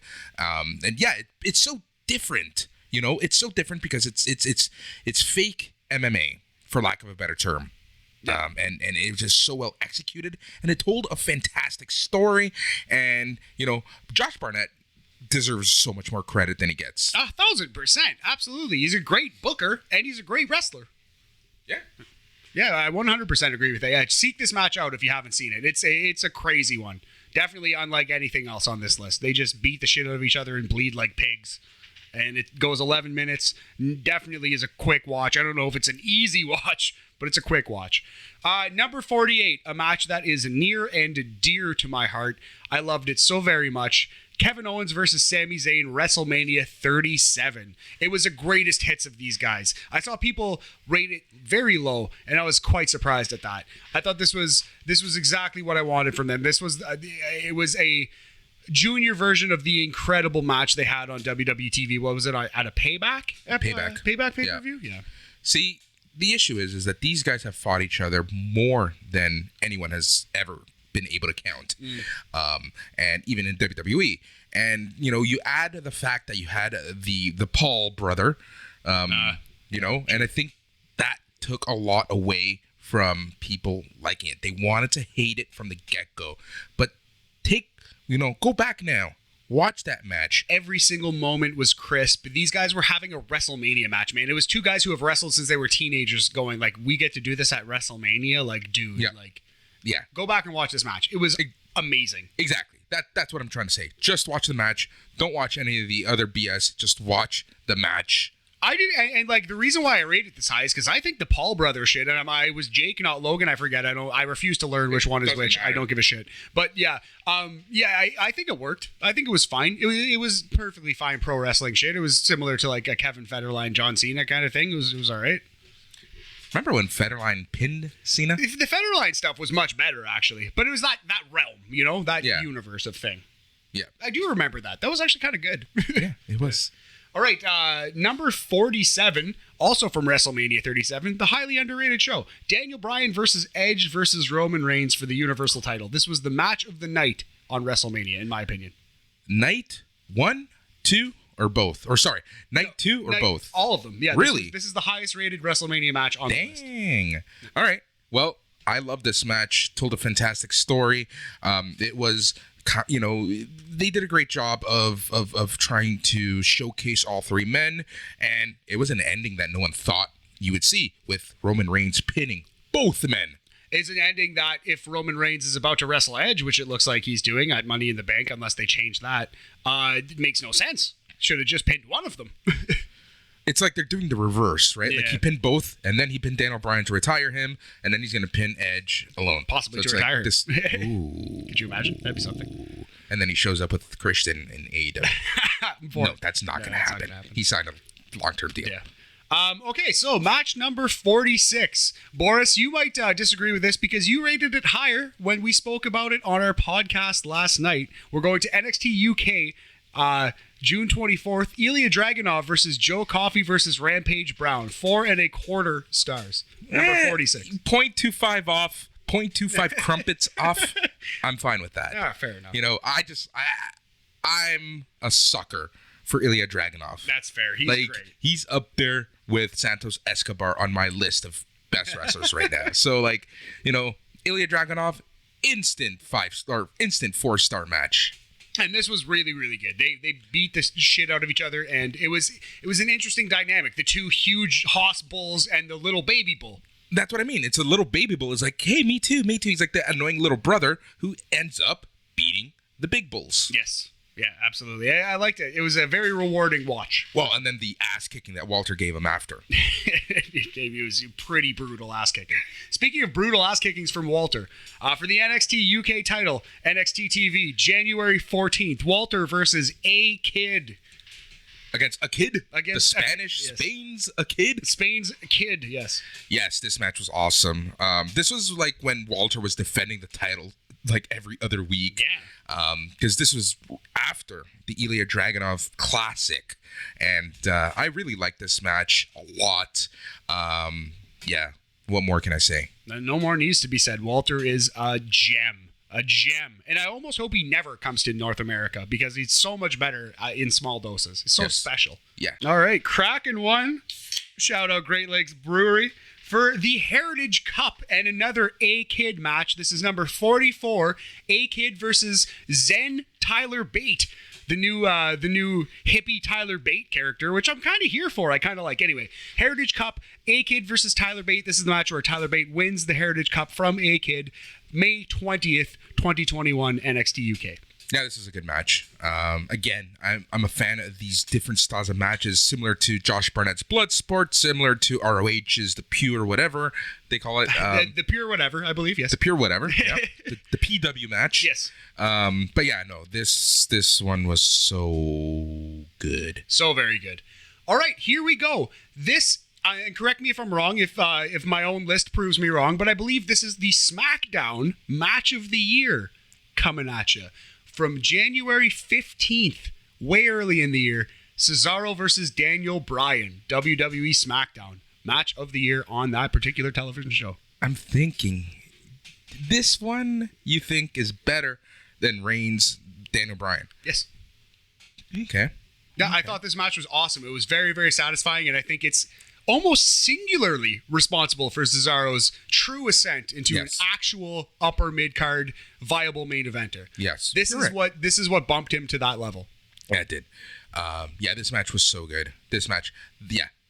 Cesaro has been so hot in 2021. It's been so good. Yeah, it's been a renaissance. He's a renaissance man, and it has been a renaissance for a great Cesaro. Yep. If only he could speak, he would have been the champion 10 times already. All right, number 42, we're going to a Stardom match from the Stardom 10th anniversary show, March 3rd. Seiya Kamitana versus Utami Hayashishita. Now, Utami Hayashishita, she is the LeBron James. She is the Connor McDavid right now of Stardom. She is the World Stardom champ. She's 24 years old. She is being pushed as the Okada, as the John Cena of Stardom. She is the hot ticket. And we're going to be hearing about her a little bit later on this list, buddy. I love the fact that you put Okada and John Cena in the same line. Well, you know what I mean. Like, in terms of... I'm just saying. I'm a sucker for Julia in Stardom. Yeah, Julia's... You'll be hearing from Julia later in this list too, buddy. For me, Julia is the Santos Escobar of Stardom. Fair. I'm just saying, she is the young star du jour. Now that we're talking about Stardom, this is the first Stardom match that has appeared on the list. So let's talk about Stardom for a second. Sure. Stardom now is in English. You can get English commentary. Go out, find it. It's so freaking good. You will have a new appreciation for women's wrestling. A lot of people have given New Japan crap because they don't have women's wrestling. And here's the thing, boys and girls, ladies and gents, they don't need a women's division because they literally own Stardom now. And it's a women's promotion, and it's fabulous. Watching the Yoshis and watching what they do, it is special and different and so much fun. If you want wholesome wrestling, watch Stardom. But wholesome doesn't mean bad. Wholesome in the way that a Pixar movie is wholesome, or that Rick and Morty is not wholesome, but still amazing. But I think that's the best way to put it. Like Pixar, it makes me cry sometimes, right? Like it's just so much fun. If you haven't watched the Stardom match, seek it out. Please. Yep. You'll have a new appreciation for women's wrestling, for Japanese wrestling, for Yoshi. It's just so freaking good. Let's continue. 100%. Number 41, we're talking about star-making performances and young stars. Here's a young star in a star-making performance. AEW Dynamite, January 27th, 2021. Dax Harwood versus the Youngle Boy, Jack Perry. This was a match that we rated on our podcast, and I underrated. And I went back, and I am correcting my incorrect opinion. This match was better than I gave it credit for at the time. It was a great match, an A. What's interesting about this match is that similar to how we were talking about Cesaro's ascent into the main event scene. Yes. This is the match, in my opinion, that in 2021 put Jungle Boy into that next level. And you know what's amazing about that? Is the fact that he didn't face a Kenny Omega. He didn't face a Chris Jericho. He faced someone at, or no offense, lower than his level, but the match was so pure and so good that it made him look that much better. It was your old school NWA match. And that's Dax Harwood is like a student of the wrestling game there, like top level, like tape trader since he was a young boy. Like he is a top level student of this shit. Yeah, exactly. And you completely shown through in that match. It completely shone through. This was a treat to watch. A great wrestling match. It's possible that I underrated it. Even after cleaning up my rating and bumping it up a lot, it's still possible that I've underrated this match at number 41. All right, so coming up, we have a big pack. I believe we're looking at 6 no disqualification / weapons match kind of things in a row. Would someone call this your wolf pack? This is the wolf pack. Don't turn your back on the wolf pack. You might end up in a body bag.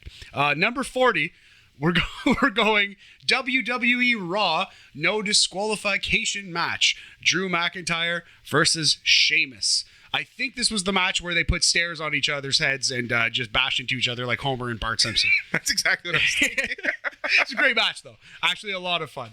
Yeah, you know what? Sheamus and Drew McIntyre have had classics in 2021. Like 2 excellent matches at the very least. And you know what? Here you go. This is maybe I'm on an island on this one. This is a little hot take. Number 39, Drew McIntyre versus Sheamus from the week previous, WWE Raw March 1st. I thought the previous match was better than the no disqualification match. For me, I'm a big fan of, one-on-one matches. That's why I agree with this. Yes. Yeah, I agree. I agree with what you said. All right. I agree with the fact that you agree with what I've agreed with. I like what we're doing here, buddy. I'm glad we're here. All right. So, yeah, that wasn't a no disqualification match technically, but you feel me. So that was number 39. And that, unless I'm mistaken, please tell me and clean up my own list. But I'm pretty sure that is the WWE Raw match of the year. Drew McIntyre versus Sheamus. Interesting. Yeah. You know what? I would... ooh. Yes. That means... Hold on. That means that Matt Riddle and Sheamus isn't on the list? From Raw? May have missed it. Apologies, but no, it's not. Oh, man. Yeah. Oh, man. It might be. We're going to have to revisit this. We're going to have to clean that one up in December. We're going to have a talking. There's a couple we're going to get into between this tier and the next tier. I think we're going to get into some matches we missed. And I guess Matt Riddle versus Sheamus is on that list. Can't watch it all, Boris. Jeez. Anyway. Hey, All right, so that was number 39. Coming at you, number 38, NXT TV match of the year from the boys who do NXT Talk. Let me guess. Legado loses. No, actually, but take another guess about whose name I'm about to say. Ciampa. Leon Ruff. versus Isaiah Swerve Scott. Falls Count Anywhere. Tell me that's not easily the best match on NXT TV so far this year. May 4th NXT TV show. Isaiah Swerve Scott versus Leon Ruff. We'll see NXT again, but from a takeover or two. This is the best match on NXT TV so far to this point this year. Swerve Scott versus Leon Ruff. The triple threat women's match from NXT TV June 29th was better than this match. The fuck out of here. No, it wasn't. The tag team match? The tag team triple threat match. You're wrong. You're wrong. That's wrong. Get out. You're such a mark. We're going to fight. You like this match a lot more on that day. I think you're no-selling it right now because I rated it highly. But this is a 4 1/4 match, and I believe it belongs in this pack of really good no disqualification matches. It's not even the best match in the no disqualification pack, boys. All right. In all seriousness, is this the match when basically Leon Ruff lost and then he lost it on Swerve Scott and we haven't seen him since? I think he did kind of flip out afterwards. Yeah. And then he just goes to Regal, flips out, says, "Give me what I want." Tried to pull Batista and Regal just said no. Kind of just big leagued him. Yeah. Okay. You know what? Yes. The no disqualification match. I'm telling you, go back and watch it. This match was awesome. Hey, but here's the thing. It involves Swerve Scott, the MVP of NXT. Yeah. Your North American champion. Absolutely. And I like my Leon Ruff love. Don't let my probable bias cloud you from he's actually good, and this match, please give it a chance. You know who stopped listening right now at this very moment? Paul York. Paul York needs to every time that we mention Leon Ruff, just drops the I get show. a message.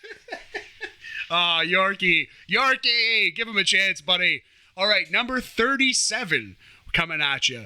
This is another weapons type Falls Count Anywhere this time.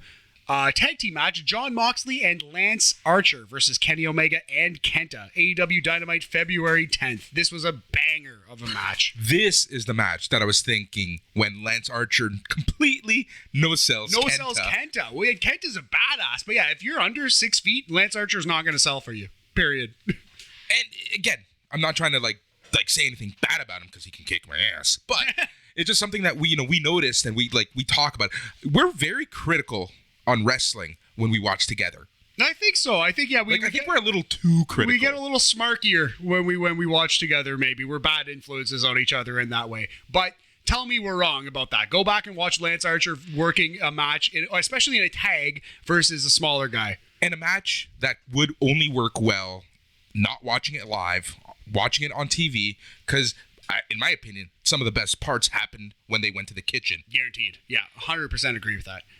Here's a very underrated match. No disqualification. New Japan, New Beginning in Nagoya, January 30th. Will Ospreay versus Satoshi Kojima. This match ruled.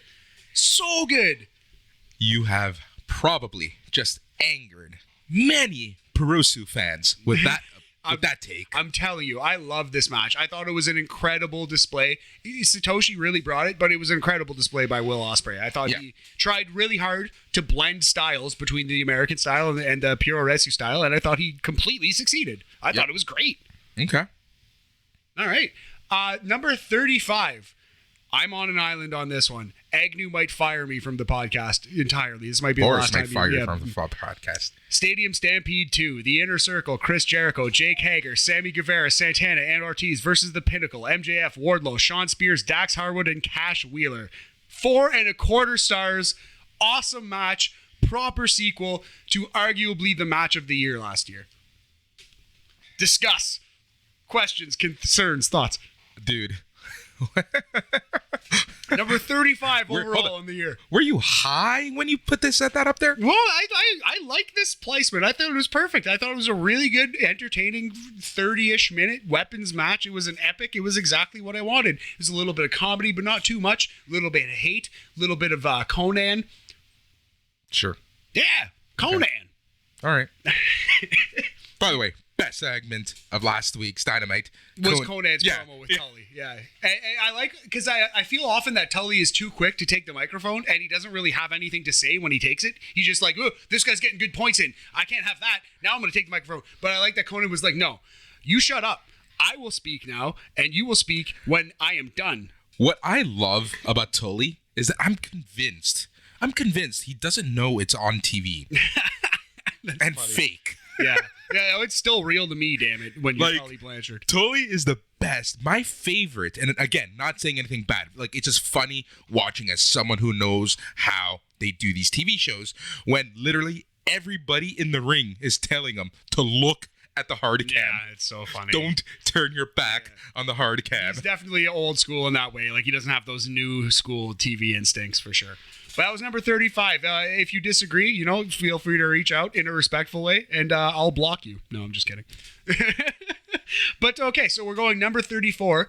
This is my current All Japan match of the year, with the knowledge that I have yet to see the triple threat gauntlet thing that just happened to decide the Triple Crown Championship. Yep. That sounds like a really interesting, unique concept for a match. I'm gonna watch it. I'm gonna count all the matches together as one, and I'm sure it might appear on this list in December. But number 34, the Champion Carnival final, Jake Lee versus Kento Miyahara. That is from May 3rd. Awesome wrestling match, and the All Japan match of the year coming in at number 34. Yeah, if there's one All Japan match that you're going to watch, please check this out. For those fans, for those listeners who don't know, the Champions Carnival is essentially their G1. Yes. And, you just get amazing matches. You get matches that you would never think you would watch. You have to remember something about Japan. It's very rare that you get one-on-one matches, like single matches. Yeah, oftentimes they'll do a lot of tags to populate cards, and you'll get like one or two big one-on-one matches at the end. And that's why I love the G1. That's why I love Champions Carnival. All Japan, they went through some tough years, as did New Japan, as did Noah. But I just love the resurgence of All Japan and Noah. They're really comparing themselves and fighting with New Japan and, the power that is New Japan. And I'm just loving it. So if there is any match that you're going to watch from All Japan in 2021 so far, it is the finals of the Champions Carnival.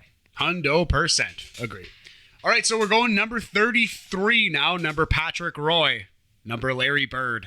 Coming at you from Impact Wrestling, the AEW title versus the Impact title. That's Kenny Omega versus Rich Swann from Rebellion, April 25th. This match was awesome. It was really good. I really, really enjoyed this match. And say what you want, I enjoyed Morrow commentating in this match. I like Morrow. I would go as far as to say I don't understand the Morrow hate, because it's pro wrestling, guys. Like, it's okay. It's okay for it to be a little wacky. I get it. If it's not your cup of tea, I get it. But for me, it is kind of my cup of tea. So I like Morrow. Yep. Sweet. Let's go. All right. So this is a 3-pack of injured performers gutting it out in incredibly tough matches. So much so that the number 30 match here, the winner of this 3-pack, the guy might not have even been injured. He might have just been working us. But we'll get to that. So number 32, Kota Ibushi versus Will Ospreay, where Will Ospreay wins the IWGP World Heavyweight title. That is New Japan Sakura Genesis, April 4th. Kota Ibushi, pretty injured, and he's gutting it out, and Will Ospreay wins the title. How many times in this match, because we watched this match together, Yes. where we like, these two men are going to kill each other. Oh man, it was crazy. Like, yeah, there was it a German suplex off the apron, off like the elevated German spot? Oh, it was It's as if these two have a personal competition between each other. Who will break whom's neck? Yes. Whom will break whom's neck first? Nice. That's that Rick and Morty level intelligence right there, buddy. Number 31, Kazuchika Okada gutting it out. Injured in the New Japan Cup Round 1 versus Shingo Takagi. Incredible, ballsy performance from Okada. That's number 31. Great match. Shingo is such an underrated performer. Shingo is on that Darby Allin, Kenny Omega, honestly, Britt Baker, like top 5 in the world conversation this year. Yeah. Shingo is so freaking good. I'm like, it's, yeah. And this match with Okada was great. And what I loved about it most is that a lot of people, all the talk, even if you listen to all the podcasts, everyone thought this was going to be Okada's tournament. Yep. And it turns out that he lost in the first round, but he was really banged up. Still, like, you know, like, great moment for Shingo, who desperately needed this win. As you can see, he's the champion right now. So. That's why I love the way that they book New Japan. Is like, you get a win against someone huge like that. And it right? matters. It comes at a time when you're going upwards. It's an elevator for you. It's an escalator. All right. Number 30. Here's one that I might be on an island on, but you know what? Direct all hate mail to my butt at buttmail.butt. I don't care what anybody says. This was a brilliant, beautiful piece of professional wrestling, especially if Kevin Owens is completely healthy. But I think he's not. I think he was actually hurt a little bit. Go ahead. Actually, I know which match you're going to say. Yeah. Say it, and then I'll say my point. Hell in a Cell, June 20th, just a couple weeks ago. Kevin Owens versus Sami Zayn. Unlike any match they've had, it was a war. Kevin Owens is coughing. He's selling his shoulder. He's selling his throat. He's banged up. He's beaten up. And this was a beautiful match. This is unlike anything they've ever done in wrestling. This was a hard fought, punchy, kicky war, but the whole time it just gripped me, engrossed my heart and soul. Kevin Owens selling in this match. If he was not hurt, he is a genius. He is a genius.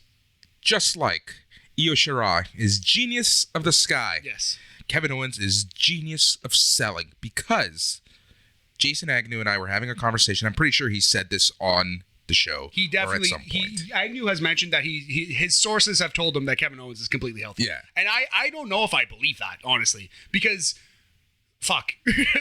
If you like separated your shoulder, would you run to Jason Agnew and tell him, oh yeah, for sure, like I'm completely fucked, my collarbones broke, you probably want to shake the injury off. Well, not to doubt the great Jason Agnew or whoever told Agnew this, you know what I mean? But I just wonder how healthy, like everyone's banged up in wrestling, you know what I mean? Everyone's banged up. Fuck, my shoulder hurts, you know what I mean? Like, I'm sure Kevin Owens his shoulder's hurting somewhat from holding the mic too hard. Like, yes, Boris. No, just in general, old injury. Don't worry about it.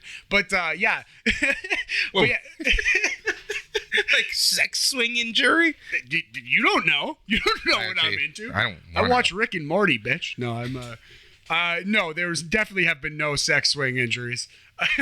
But yeah, no, the whole point of this incredibly insane rant that we're going on is that Kevin Owens is a genius level seller. And if he's hurt, if he's not hurt, regardless, this match was brilliant because it got over the him just fighting to stay alive. It told you that story so plainly, so beautifully. Just an incredible wrestling match for two guys who have had nothing but great matches against each other. Kevin Owens has honestly been on such a streak. Like, he's been kind of like the low-key wrestler of the year. Like, look at his matches with Roman Reigns. Yeah. Endings excluded, But, I think the last couple years he's been awesome. For sure. Yeah. Yeah. Okay, so here we go. Number 29. This one's off the board a little bit, Boris, but I think we both really enjoyed this match. I think you might back me up on this one. From Ring of Honor's 19th anniversary show, for the pure title Dak Draper versus Jonathan Gresham. Jonathan Gresham, a little Taz type Pokemon, just a short little suplex machine. Dak Draper, kind of like a dashing Cody Rhodes type Pokemon.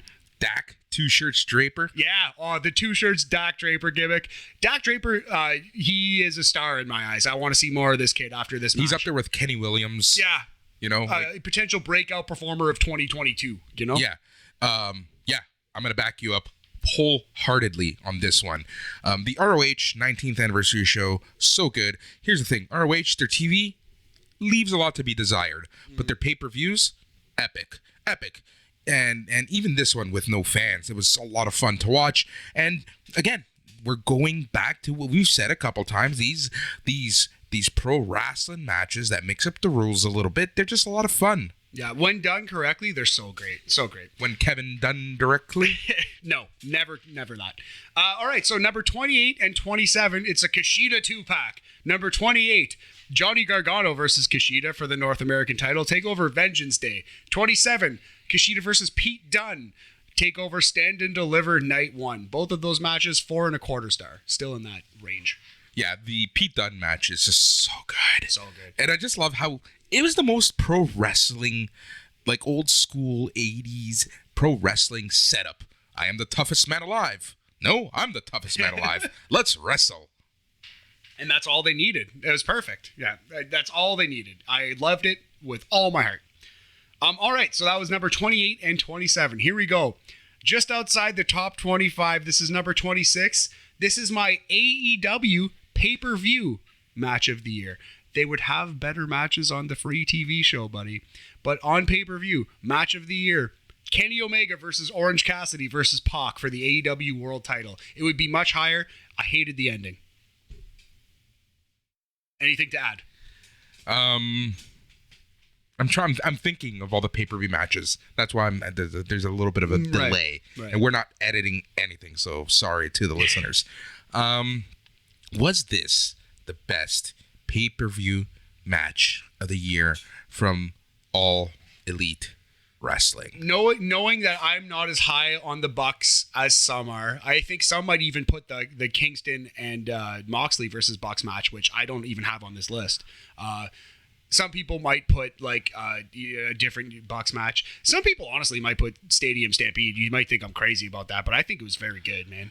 I didn't hate that match. I'm just not a fan of those long cinematic like matches. Fair. I think they work just like a pure rules match. They work when they're done properly and correctly. You know what, Matthew? Let's do it. Let's. Seal of approval. Seal of approval from Boris. Thanks, buddy. I appreciate it. Just outside the top 25, too. It's been a strong year for the in-ring wrestling. All right, so here we go. Hold on. Okay. That's a great point that you made. It's been a strong year for in-ring wrestling when more than half of the year has been without fans. Think about that. Yeah, true, man. Like, that just goes to show you how talented these men and women are. 100,000,000% agree. Yeah, they're really doing a great job. And like even like the agents having to put together a match like in these circumstances. Like shout out to everyone, to the creative.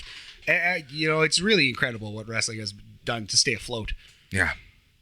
Even like Ring of Honor and NXT UK have been drastically hurt. Yeah, drastically hurt with the lack of fans, but they're still doing it, man. They're still pulling it out. Exactly. Speaking of Ring of Honor, the Ring of Honor match of the year from the 19th anniversary show. It was the Lucha match of the year for a very long time, but I found a better one just Santos recently. Escobar versus... Hey, you never mind Santos. This match from the Ring of Honor 19th anniversary show, Bandito versus Flamita versus Rey Oris, 4.25 stars. Great match. Ring of Honor match of the year so far. I love the fact that this match was created at the pay-per-view. Yeah. After they lost their match. Yeah, and it was just like an impromptu ECW style almost thing. Yeah, and this match, like there were moves that we've never seen before in this match. A couple. We did like a top 10 of spots in this match, and it was a little incoherent, but the match was incredible. The top 10 was incoherent. Yeah. Yes. Great stuff here. That's my Ring of Honor match of the year so far. Number 24.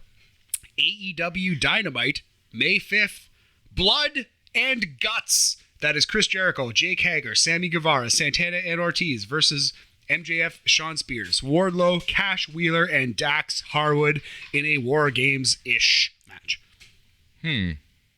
Number 24.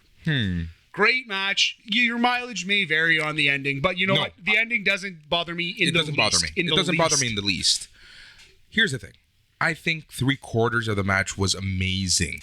That last 25%, it had a lot of, waiting for spots, waiting for the weapon. That's my one issue with this match. But I had a lot of fun with it. I thought it was very well done, very entertaining. And let's go with it, Matt. Sweet. Let's do it. I'm not changing it now, buddy. So it's there. All right. So number 23 and number 22. Kota Ibushi versus Tetsuya Naito. Now, 23, Ibushi versus Naito from Wrestle Kingdom Night 1, January 4th. Number 22, Ibushi versus Naito from from New Japan Castle Attack Night 2, and that was February 28th. That was for the IWGP Intercontinental and Heavyweight title, back when they were split, which was much better than what they're doing now. Anyway, 2 matches, Ibushi and Naito, just outside the top 20. These guys are incredible. They've had better matches, more insane matches, but every time they wrestle, you're going to get something pretty special. I would have flipped them personally. Interesting. I would have flipped them. I like their Wrestle Kingdom match a lot more. Not a lot. I shouldn't say a lot. I liked it more. But the fact that they're back to back, no issues there, my friend. All right. Interesting, though. Good to know. Good to know, Boris. Here's a couple back-to-back Hiromu matches coming at you. 21, Hiromu versus Taiji Ishimori from Wrestle Kingdom Night 2. Amazing match. It's possible I underrated it at 4.25. Really near the top of the 4.25 list. Could have been better. Number 20, Hiromu versus Sho from New Japan New Beginning in Hiroshima. That is February 10th. That is number 20 on our list. So number 21, Hiromu versus Taiji Ishimori from Wrestle Kingdom. And number 20, Hiromu versus Sho from New Japan, New Beginning in Hiroshima. Yeah, Hiromu. Like, honestly, if it wasn't for his injury... Hiromu, like, honestly, like, it's so sad because last year I was thinking, oh man, this guy's on a Wrestler of the Year pace, and then he got hurt, and then he came back, and then this year I was like, oh man, this guy's on a Wrestler of the Year pace, and then he got hurt, and it's just exactly. He has the worst luck when it comes to injuries. But yeah, I like, honestly, Hiromu is just one of those guys that I just love to watch regardless. Yeah. Watching him live is something. Like, his style is just so insane. I watched him versus Jay Lethal here in Toronto. Black Machismo. So good. Like, and that's what I mean. Like, it's his style is just so unique, and it can just work with anyone. Yeah, and we were starting to see him more against heavyweights finally, and it was awesome. He was delivering, although these matches were against junior heavyweights for the junior heavyweight title. Boris, I misspoke, and I would like to clean it up a little bit. When I said that Roman Reigns versus Daniel Bryan versus Edge was the best WrestleMania match on the list, buddy, I fucking lied to your face. I straight up lied to you. You know what I have even higher? Bianca Belair as the bar for the 4.25 matches, and everything from this point forward is 4.5 stars. This is the Mendoza line of 4.25. Okay. This is Bianca Belair versus Sasha Banks. WWE SmackDown Women's title, number 19 on this list. Incredible star-making match. 2 women of color steal WrestleMania. Fucking beautiful. Amazing. Worthy of main eventing a WrestleMania. You know who doesn't get enough credit for this match? Who's that? TJ Wilson. Interesting point. Very, very true. He was the agent for this match. Yep. And man, he's doing great work as a WWE agent. And he's actually open about how he thinks he's doing more meaningful work, and he gets more out of being an agent than he did out of a wrestler, which is interesting. That's really cool. Some people are meant to coach, man. Yeah, some people are meant to coach, like, and some greats are not meant to be agents. Was Wayne Gretzky a good manager or good coach? Let's not get into Wayne Gretzky's coaching right now. No, I have some hot takes about that, bud. But you know what I mean, right? Like, yeah, no, he was terrible. Well, not even a terrible coach, but he wasn't a great coach because he couldn't relate with the common player because he was just thinking on another planet because his vision was so advanced. Now, that's not to disparage someone like TJ Wilson, who is able to take what he was really, really good at as an in-ring wrestler, but translate it a little more. Sorry. That's beer almost fell right over all my equipment. That could have been disastrous to the podcast and our friendship, but we're good. We're good. All right, so back to coaches. Like some people, and then some people are like TJ Wilson, who has such a brilliant mind. He can translate that into helping others. Yes, like that's the point we're trying to make. Like some people can, some people can't, and TJ Wilson is fantastic at it. Apparently, I love this match. I thought it was brilliant, worthy of a WrestleMania main event. 4.25 stars. Number 19 on our list, Boris. I watched this match at my parents' place with my mom. Nice. My mom. She used to love wrestling, right?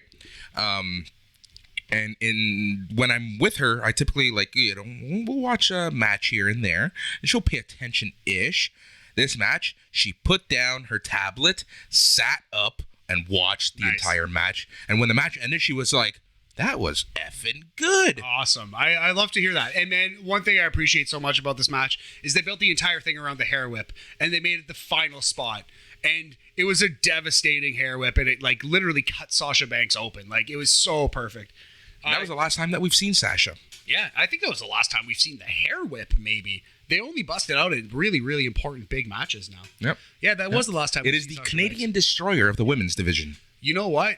And I don't want to get into a whole different thing. I don't want to get into a tangent. But if you're doing a little internet sleuth and you're hearing that Sasha Banks maybe thinks some things about certain things that are happening in the world right now, and perhaps that is why she's not a touring or back with the WWE roster at this moment. And we'll just leave it at that. So anyway, buddy, from this point forward, every single match that we talk about is 4.5 stars. Now, that's a pretty important distinction because we define these matches as classics. These are matches that easily I would accept as your personal match of the year. These are matches that you should show wrestling fans in your life. These are matches and non-wrestling fans. And non-wrestling fans, exactly. These are matches that you should go out of your way to see. These are things that we'll be thinking about years and years down the road. These are really, really, really good classic wrestling matches. A+ wrestling matches. All right. 90%. I'm super excited. There's some matches that I hope are up here. All right. But we'll see. All right, here we go. Number 18, WWE main roster match of the year. WWE pay-per-view match of the year. No holds barred. Fast lane. Drew McIntyre versus Sheamus. The culmination of the Raw matches that they had. The best match that these two men have had together in their careers. Wow. That's... Yeah. Really? Go back it. and watch it. Go back and watch it, I'm telling you. I'm not saying no. It's just interesting. Nah. I like it. All right. I accept it. I like it. That is the WWE main roster match of the year. Now, we're going to see a couple more WWE matches, buddy. We're going to see a couple more.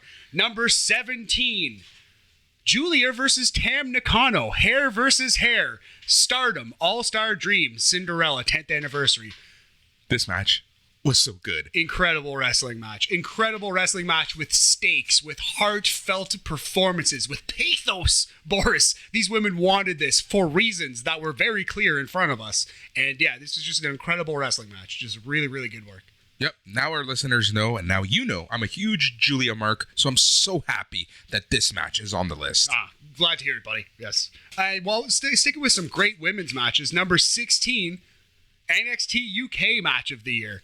Kaylee Ray versus Miko Satomura. 4.5 stars, 90% A+ wrestling match. So I love the fact that we rated this match the same. Yeah, man. Yeah, you called it out, and I was worried when you said this. I was like, oh, is he rating this too high? And then when you said that about the triple threat match, I was like, tranquilo, Boris, a little bit. But this match, you're bang on. This is an all-time classic wrestling match.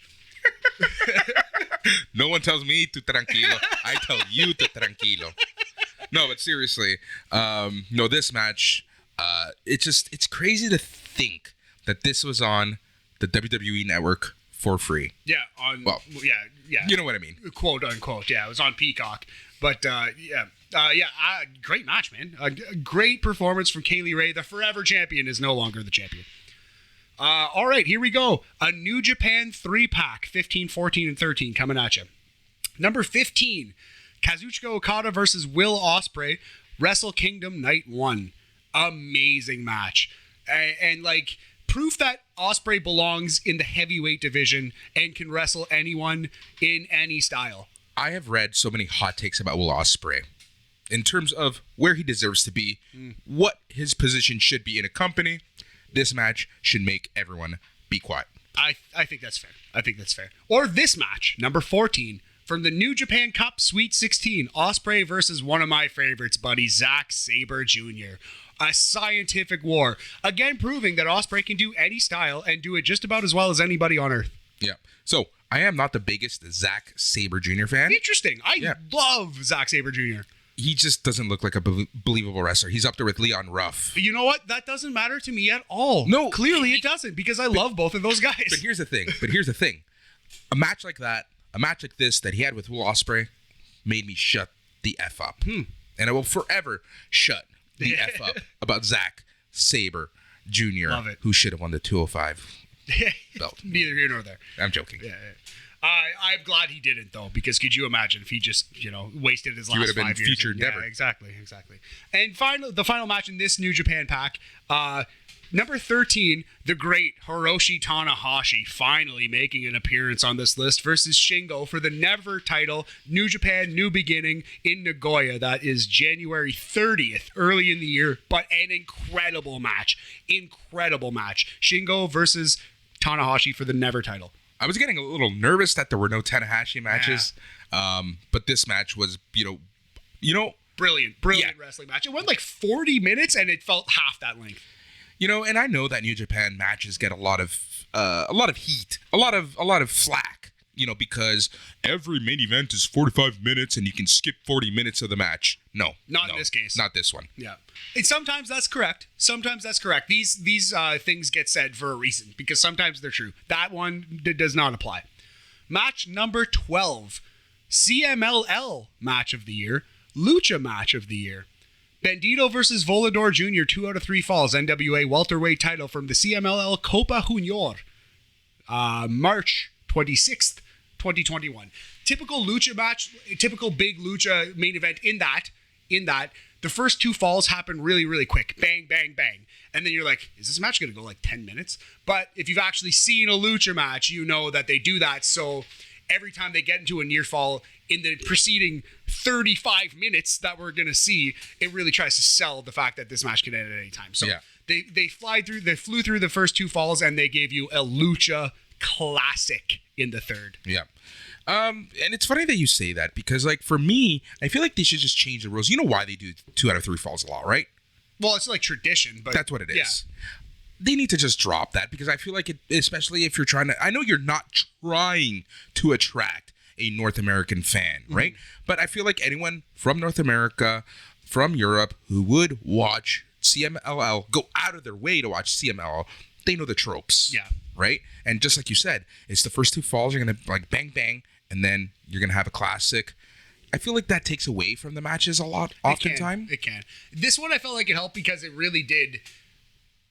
Because it's been a while since we've seen a big Lucha main event in front of like a big crowd, and it really mattered. So like it was kind of like everyone was living and dying with every near fall. Yeah. And when you can actually use the first 2 quick falls to kind of sell the fact that this match could end at any time, when it actually does come together like that, it's kind of brilliant. It's really good. And in this particular display, it worked. The execution in the third fall, the moves that these guys were doing and how great they looked. Insanity, man. Just 2 of the most athletic wrestlers who have ever lived here, ever. And Bandito especially is just on another planet, on that same planet with Rey Fenix and Santos Escobar. Anyway, great wrestling match. Your CML match of the year, your Lucha match of the year. Number 11, AEW Dynamite New Year's Smash, Kenny Omega versus Rey Fenix. This was an incredible match. It went like 12 or 13 minutes. I don't think it was that long, but like literally every second was 10 out of 10 on the crisp execution level. This was the excellence of execution, Bret Hart, but on 3 times speed. And this match, goes to show you that not every match needs to be 20 minutes, 25 minutes, 30 minutes. You can put on a great match on TV without a commercial ruining it. That 1,000,000%. And they did. Yeah, absolutely. All right, so number 10, this is a match that was just slightly boosted by the incredible groundbreaking for NXT angle that happened after it. So this is Finn Balor versus Pete Dunne for the NXT men's title at TakeOver Vengeance Day, February 14th. Great wrestling match, scientific war that ended with the breakup of the Undisputed Era. Yep. A landmark moment, and I feel like it was definitely part of the story of this match. You have to count it. Yeah. In our opinion, the way like we said, the way we take the entire package, the Lex Luger, the total package. Yeah, when we consider the match ratings, and it's so important to remember that what's weird about the match is that it didn't involve the competitors of the match, right? So I can see why people are probably yelling at their podcast app, unsubscribing. Well, we're not doing this to have hot takes, and like we didn't like set out to like. I think we just both see wrestling this way, and it just works out. You know what I mean? Like it's just literally both how we feel. So it's gonna be the way we do it on this podcast. So get with it, guys. But it's okay to have a different perspective, a different opinion. That's fine. But yeah, so number 10, Finn Balor versus Pete Dunne. Awesome, classic match, made even better by an awesome classic angle at the end. Number 9, this one was just sometimes a match is good because of the angle and the commentary and the whatever. But sometimes a match is good because two guys just go in there and beat the piss out of each other and it's amazing. This was that. This was Jeff Cobb versus Shingo Takagi. Never openweight title, Wrestle Kingdom Night 2. Jeff Cobb, man. Matanza Cueto. He's yes. so good. I love that man. And what makes him cooler is how cool of a person he is. Like he's so cool. Seems like just a chill. He's a big Hawaiian dude, isn't he? Yeah. Just seems like a chill boy from the island. Seems like I'd love to have a beer with Jeff Cobb. Oh yeah. But this match, oh my God, it's like it just kept getting better and better. Just like a war. It's like they get their jollies up on kicking each other's ass. And it's so good because Jeff Cobb is 320 legit, just humongous, man. And Shingo is a former junior heavyweight. If he's 205, he's like he's 205 with bricks in his pockets. You know what I mean? And he's out there hanging tough with this fucking mastodon. It's an incredible wrestling What match. I love about Jeff Cobb is it's kind of similar to the offense. That's why I like Bronson Reed. Oh, because he's like a junior Jeff. He's a little junior Jeff Cobb. But like, think about it. It's like he knows how to use his size to do this innovative offense. Jeff Cobb has a little Keith Lee in him. He'll throw a moonsault. He'll throw a shooting star. But he does act like a big man. Keith Lee almost is like he's almost like a heavy luchador. Jeff Cobb is like a big wrestler who does a moonsault. Yeah, exactly. And that's and I'm using air quotes because I know I'm going to get a lot of heat for saying this, but that's the problem with Keith Lee. He doesn't act and like in WWE. In WWE's opinion. In WWE system. Yeah. He doesn't wrestle the way that he should. So there I like it is what it is. But yes, Jeff Cobb, fucking love that guy. That's my first F-bomb. We're still doing good. I broke PG-13. I'm into our territory for sure. All right, so that was Wrestle Kingdom Night 2. Coming at you from Wrestle Kingdom Night 2, Jay White versus Kota Ibushi. Now, the thing about Jay White is not only is he a great wrestler, he's one of the best in-ring characters. Definitely like right now, but one of the best I've ever seen. He'll get his personality over in the ring during a match to the point where you know exactly who Jay White is, and like you just kind of wanted to see him get his ass kicked so bad. He's such a smarmy, such a mouthy heel. Yeah, he does some of the best character work in wrestling. Yes. And what I like about that is the fact that he can back it up with his talent, with his in-ring, which is something that it's really hard to find in this business, right? It's like you either have A or B. There's only a few people who have both. Jay White is one of them. Yeah. Jay White is so talented. It's unreal. Like, New Japan, give him what he wants.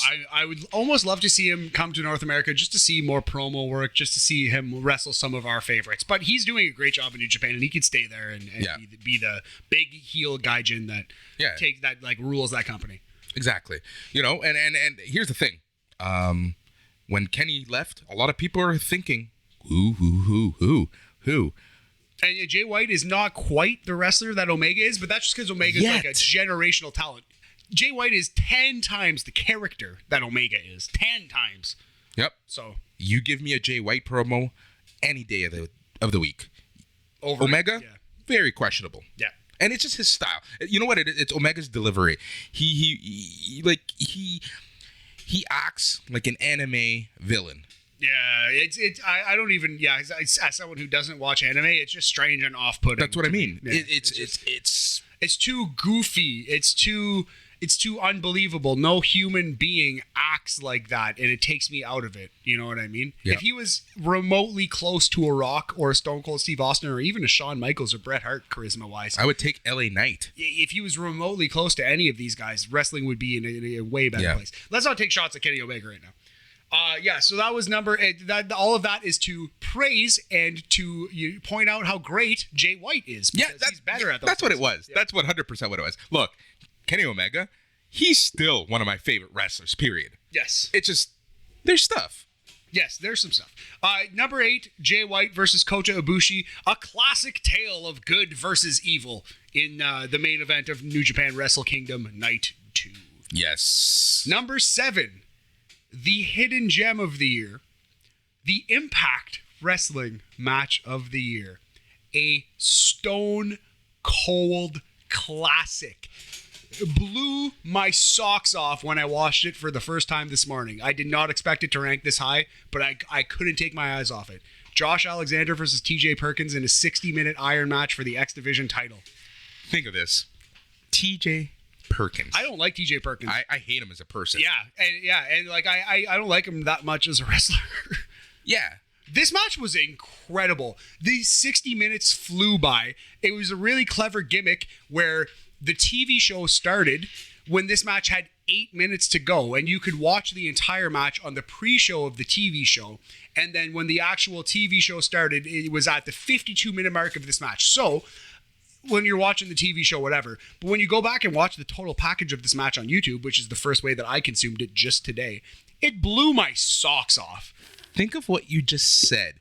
This was the kickoff match of Impact Weekly TV. Yeah. And you know what? You can go either way with that. Maybe you could say they should have main evented, but I thought it was really clever. And it's a good way to make people care about an Iron Man match. Show them the last second of it, the last 8 minutes of it. And hey, if you really liked it, check out our YouTube and go see the real thing. Exactly. Yeah, and you know what? Happy Canada Day, Josh Alexander. Yeah, baby. Good Canadian boy. You know, like... I dislike TJP. You won't hear me saying that about Josh Alexander.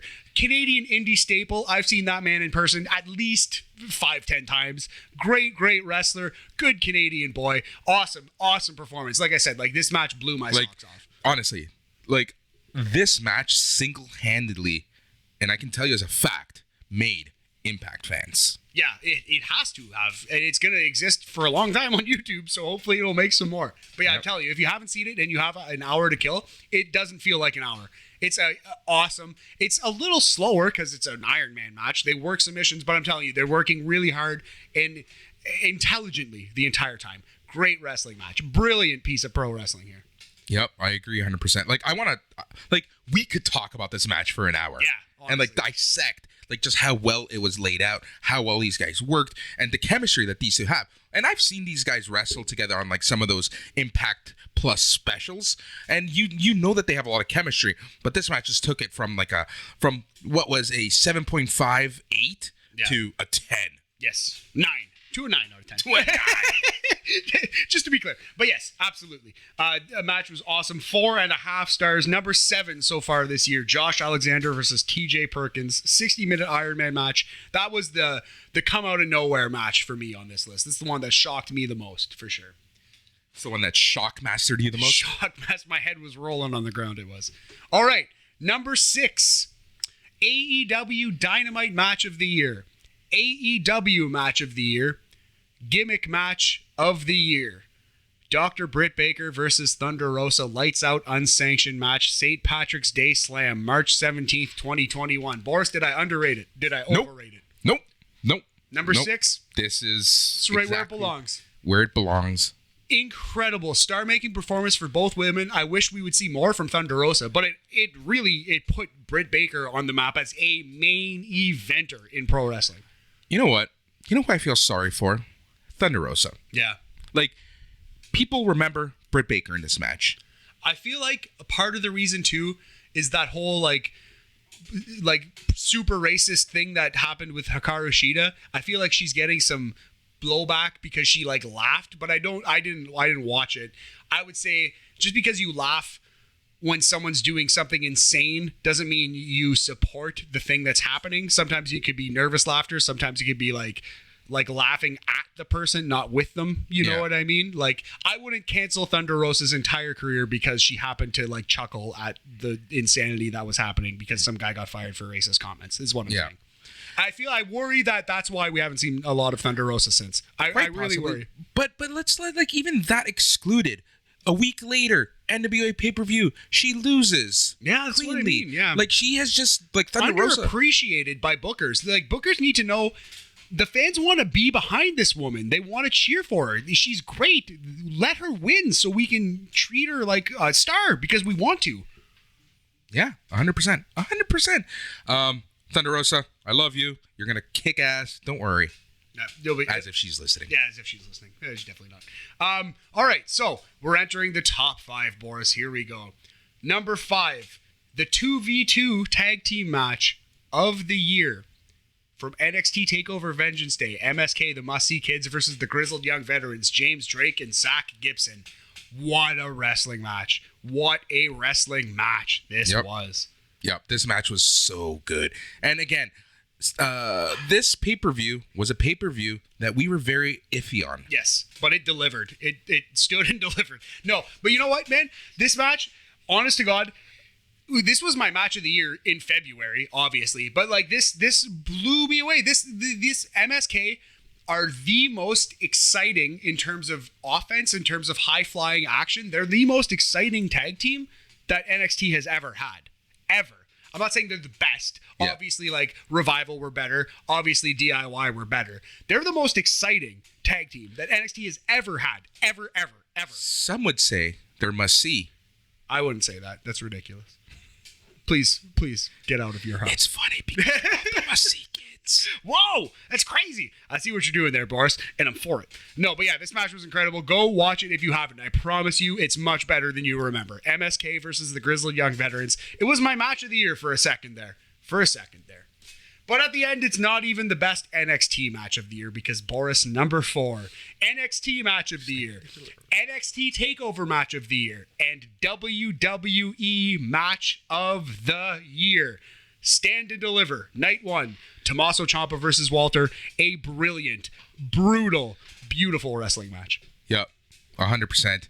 I remember being on literally the edge of my couch, watching this, reacting to every slap, every kick, every punch, every move.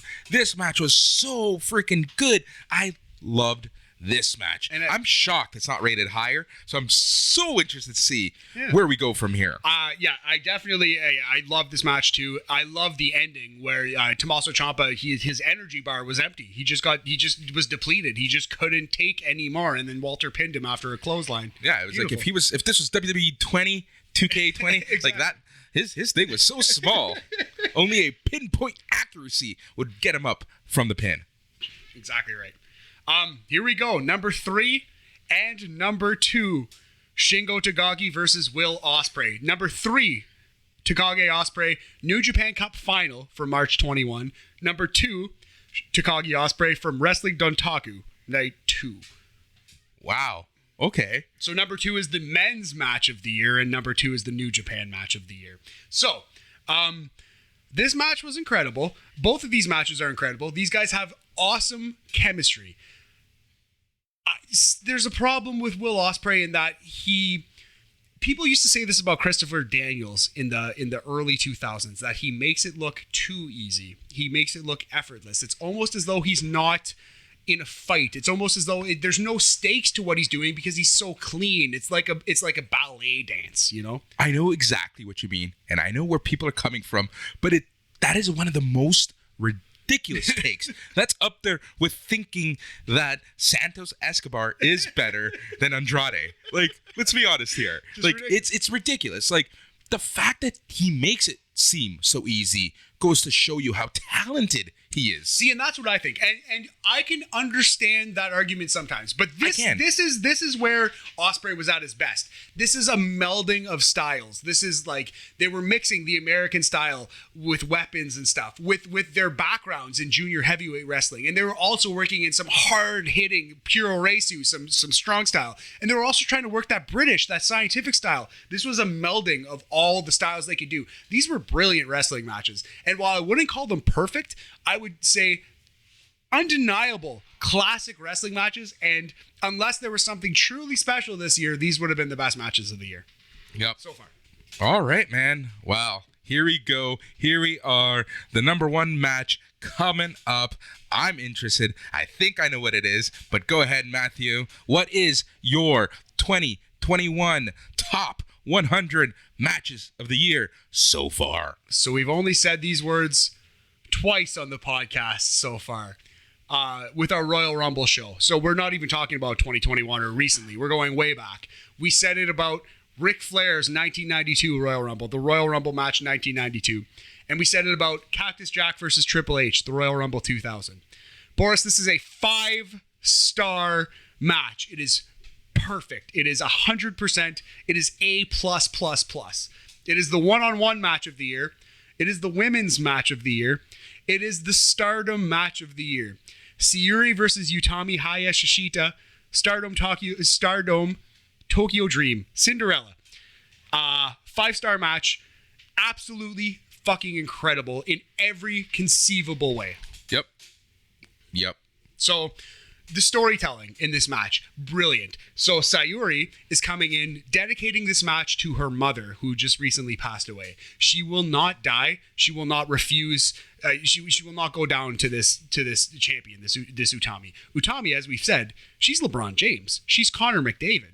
She's not going to lose to anybody. She's the GOAT right now. She's that Okada. She's like, she could be the next one. So what's going to happen when the immovable object meets the irresistible force? Well, what we're going to get is an absolute, just a war, just an absolute insane wrestling match. Yep. So it's funny because we heard how amazing this match was from the interwebs. We talked about it. We both wanted to watch it. And even yesterday on the podcast that I did in the morning, the midweek markup with Mark Andrade, we talked about this match, if you remember. And it's like, yeah, I got to watch this match. So last night, after we recorded, I brought it up. I watched it halfway through the match. I was in my bed, had to come to the TV to finish watching that match. Amazing. Because it was so good. Matthew, tell our listeners where they can find this match again. What date was it? What event was it? Yeah, so this was Stardom Tokyo Dream, the Cinderella show. This was from June 12th. 2021. It's on Stardom World. You can find it there. I definitely recommend grabbing a Stardom World subscription. If you're into Stardom, it's super, super worth it. But yeah, these women, an incredible wrestling match. It went to a 30-minute draw, and it felt like even that would have been worthy of a high placement on this list. But then they both got on the microphone. They both demanded the match be restarted, and the promoter restarted the match. And from that point forward, this is just incredible storytelling, incredible performance. And again, we got exactly, I don't even want to spoil the ending. If you don't know the ending, please don't learn the ending before you watch this match. But it was incredibly satisfying. It really paid off the story that they're telling on both ends. And I will say, and it doesn't spoil the ending at all, Sayuri bawling her eyes out on the way back to the dressing room, literally like heaving, sobbing. It was one of the most emotional things I've ever seen in wrestling. Man, I'm not lying. I teared up. Straight up. At the end of this match, she's hugging the rope and she's ugly crying. Like, she is sobbing and heaving and feeling the legitimate loss of her mother. Like, this is like pro wrestling on another level. This is when it transcends just silly people in their underwear fighting, and it becomes like theater. It becomes art. It becomes something special. This match is all-time great stuff, and it might be the greatest women's wrestling match in the history of professional wrestling. I don't say that lightly. I've only given 2 5 stars to women's matches ever. It's this and Bayley Sasha from Brooklyn. Those are the 2 best women's matches in the history of the business. It's not even really that close. There's nothing close to those two matches. 100% agree with you. Like, this match is just so incredible, and like the way the scene that you were describing, it gets to you, not as a wrestling fan, as a human, because it's this match is insane, and the in-ring work, the psychology, the storytelling, the layout, everything is just so well done. They're kicking each other's ass. You can tell that there's beef between these two. You know that this is an excellent match. Like, I cannot praise this match anymore. And we talk about our three pillars, Boris. We get the commentary finally in English. If you're a wrestling fan who doesn't speak Japanese, you can finally get every detail of these stories brought to you by a really great commentary team who did an excellent job, and camera work on point. And of course, the actual in-ring work, super on point. Adding to that, they told an incredible story with their in-ring work. Adding to that, they actually cut translated promos that the announcers were translating for us in real time so we can understand. Just a brilliant production here. And tell me you didn't want to watch more Stardom after this. This put Stardom on the map in a lot of ways. This because this was the first English pay-per-view. It was the main event of the first English pay-per-view, and it delivered to the utmost degree, to the nth degree. It delivered. It hit a 500-foot grand slam home run. Yeah. This is Tony Batista's bat flip. Like, the Jose. So what did I? Oh, Tony. He said Jose. Tony with the lean-in batting stance. Jose Batista. Tony Batista. No, Tony Batista. That'd be awesome. Anyway, Can you imagine? Jose Batista's bat flip. Like, this is perfection in wrestling. And, you know, I'm sure people are going to say, oh, they're crazy. No. Watch this match. One more time, Matt. What's our number one match of 2021 so far? Sayuri versus Utami Hayashishita. It is for the Stardom World, the World of Stardom title is what it is. Yeah. And it is an incredible wrestling match. Must see. Not only for the in-ring action, but the storytelling. Every aspect of this was brilliant, putting Stardom on the map. Yep, 100%. And there you have it. That is the 2021 top 100 matches of the year so far from Boris and Matt Sports Entertainment. We got it done before 8 o'clock. I can watch this entire Habs game. Go Habs, go! I love it. All right, Matt. So, you know, sometimes it's hard for listeners of a podcast to get, you know, the gist of what we're saying. And because we've said, you should watch this, you should watch that, you should watch there. We also have this in writing. Yeah. Absolutely. So you can check out, I have a personal website called sportsfap.com. You can check that out. I have various different things on there from time to time. We're going to host it there. And of course, we're going to also host it at Boris and Matt Sports Entertainment. That's B.A.M sportsentertainment.com. That's exactly it. So thank you, everyone. You know, these shows are a little hard to do, especially when we go through a list. I hope you've listened, and I hope you can go out and find us. Hit the subscribe. Doesn't matter where you're coming from, whether it's the It's Canon podcast feed, whether it's a Sunday night's main event feed, Tuesday night, Wednesday. No, it's Sunday. Sorry, I'm just fucking with you. Please continue. Or whether it's you're fired, or whether it's the Boris and Matt Sports Entertainment feed. Thank you all so much for listening to this. Please give us feedback. Any matches we missed, because of course there's going to be a couple. There's like, I haven't seen New Japan Dominion yet. I'm sure there's 2 or 3. Tonight's Dynamite is going to have 2 or 3 that could be 4 stars or more. You know what I mean? So we're going to keep this list going. I'm probably going to cap it at like 120. Let's say the top 121 of 2021. You know what I mean? And we'll start making cuts. But we'll bring you either in print or via podcast or YouTube or something. We'll bring you an updated version at the end of the year. And thank you so much for listening, guys. And if there's any other ideas for lists or crazy things you want us to try, let us know. That's exactly it. So remember to go visit B.A.M sportsentertainment.com. That's where you'll be able to find our RSS feed. We will be on Spotify, Apple, Google, all those apps very soon. We're still in the process of setting those up, but go to B.A.M sportsentertainment.com. You can also find us on all the social medias. You'll have all the links. The best way to find us is on B.A.M sportsentertainment.com. He's Matthew. I'm Boris. This is B.A.M Sports Entertainment. Good night. Yeah.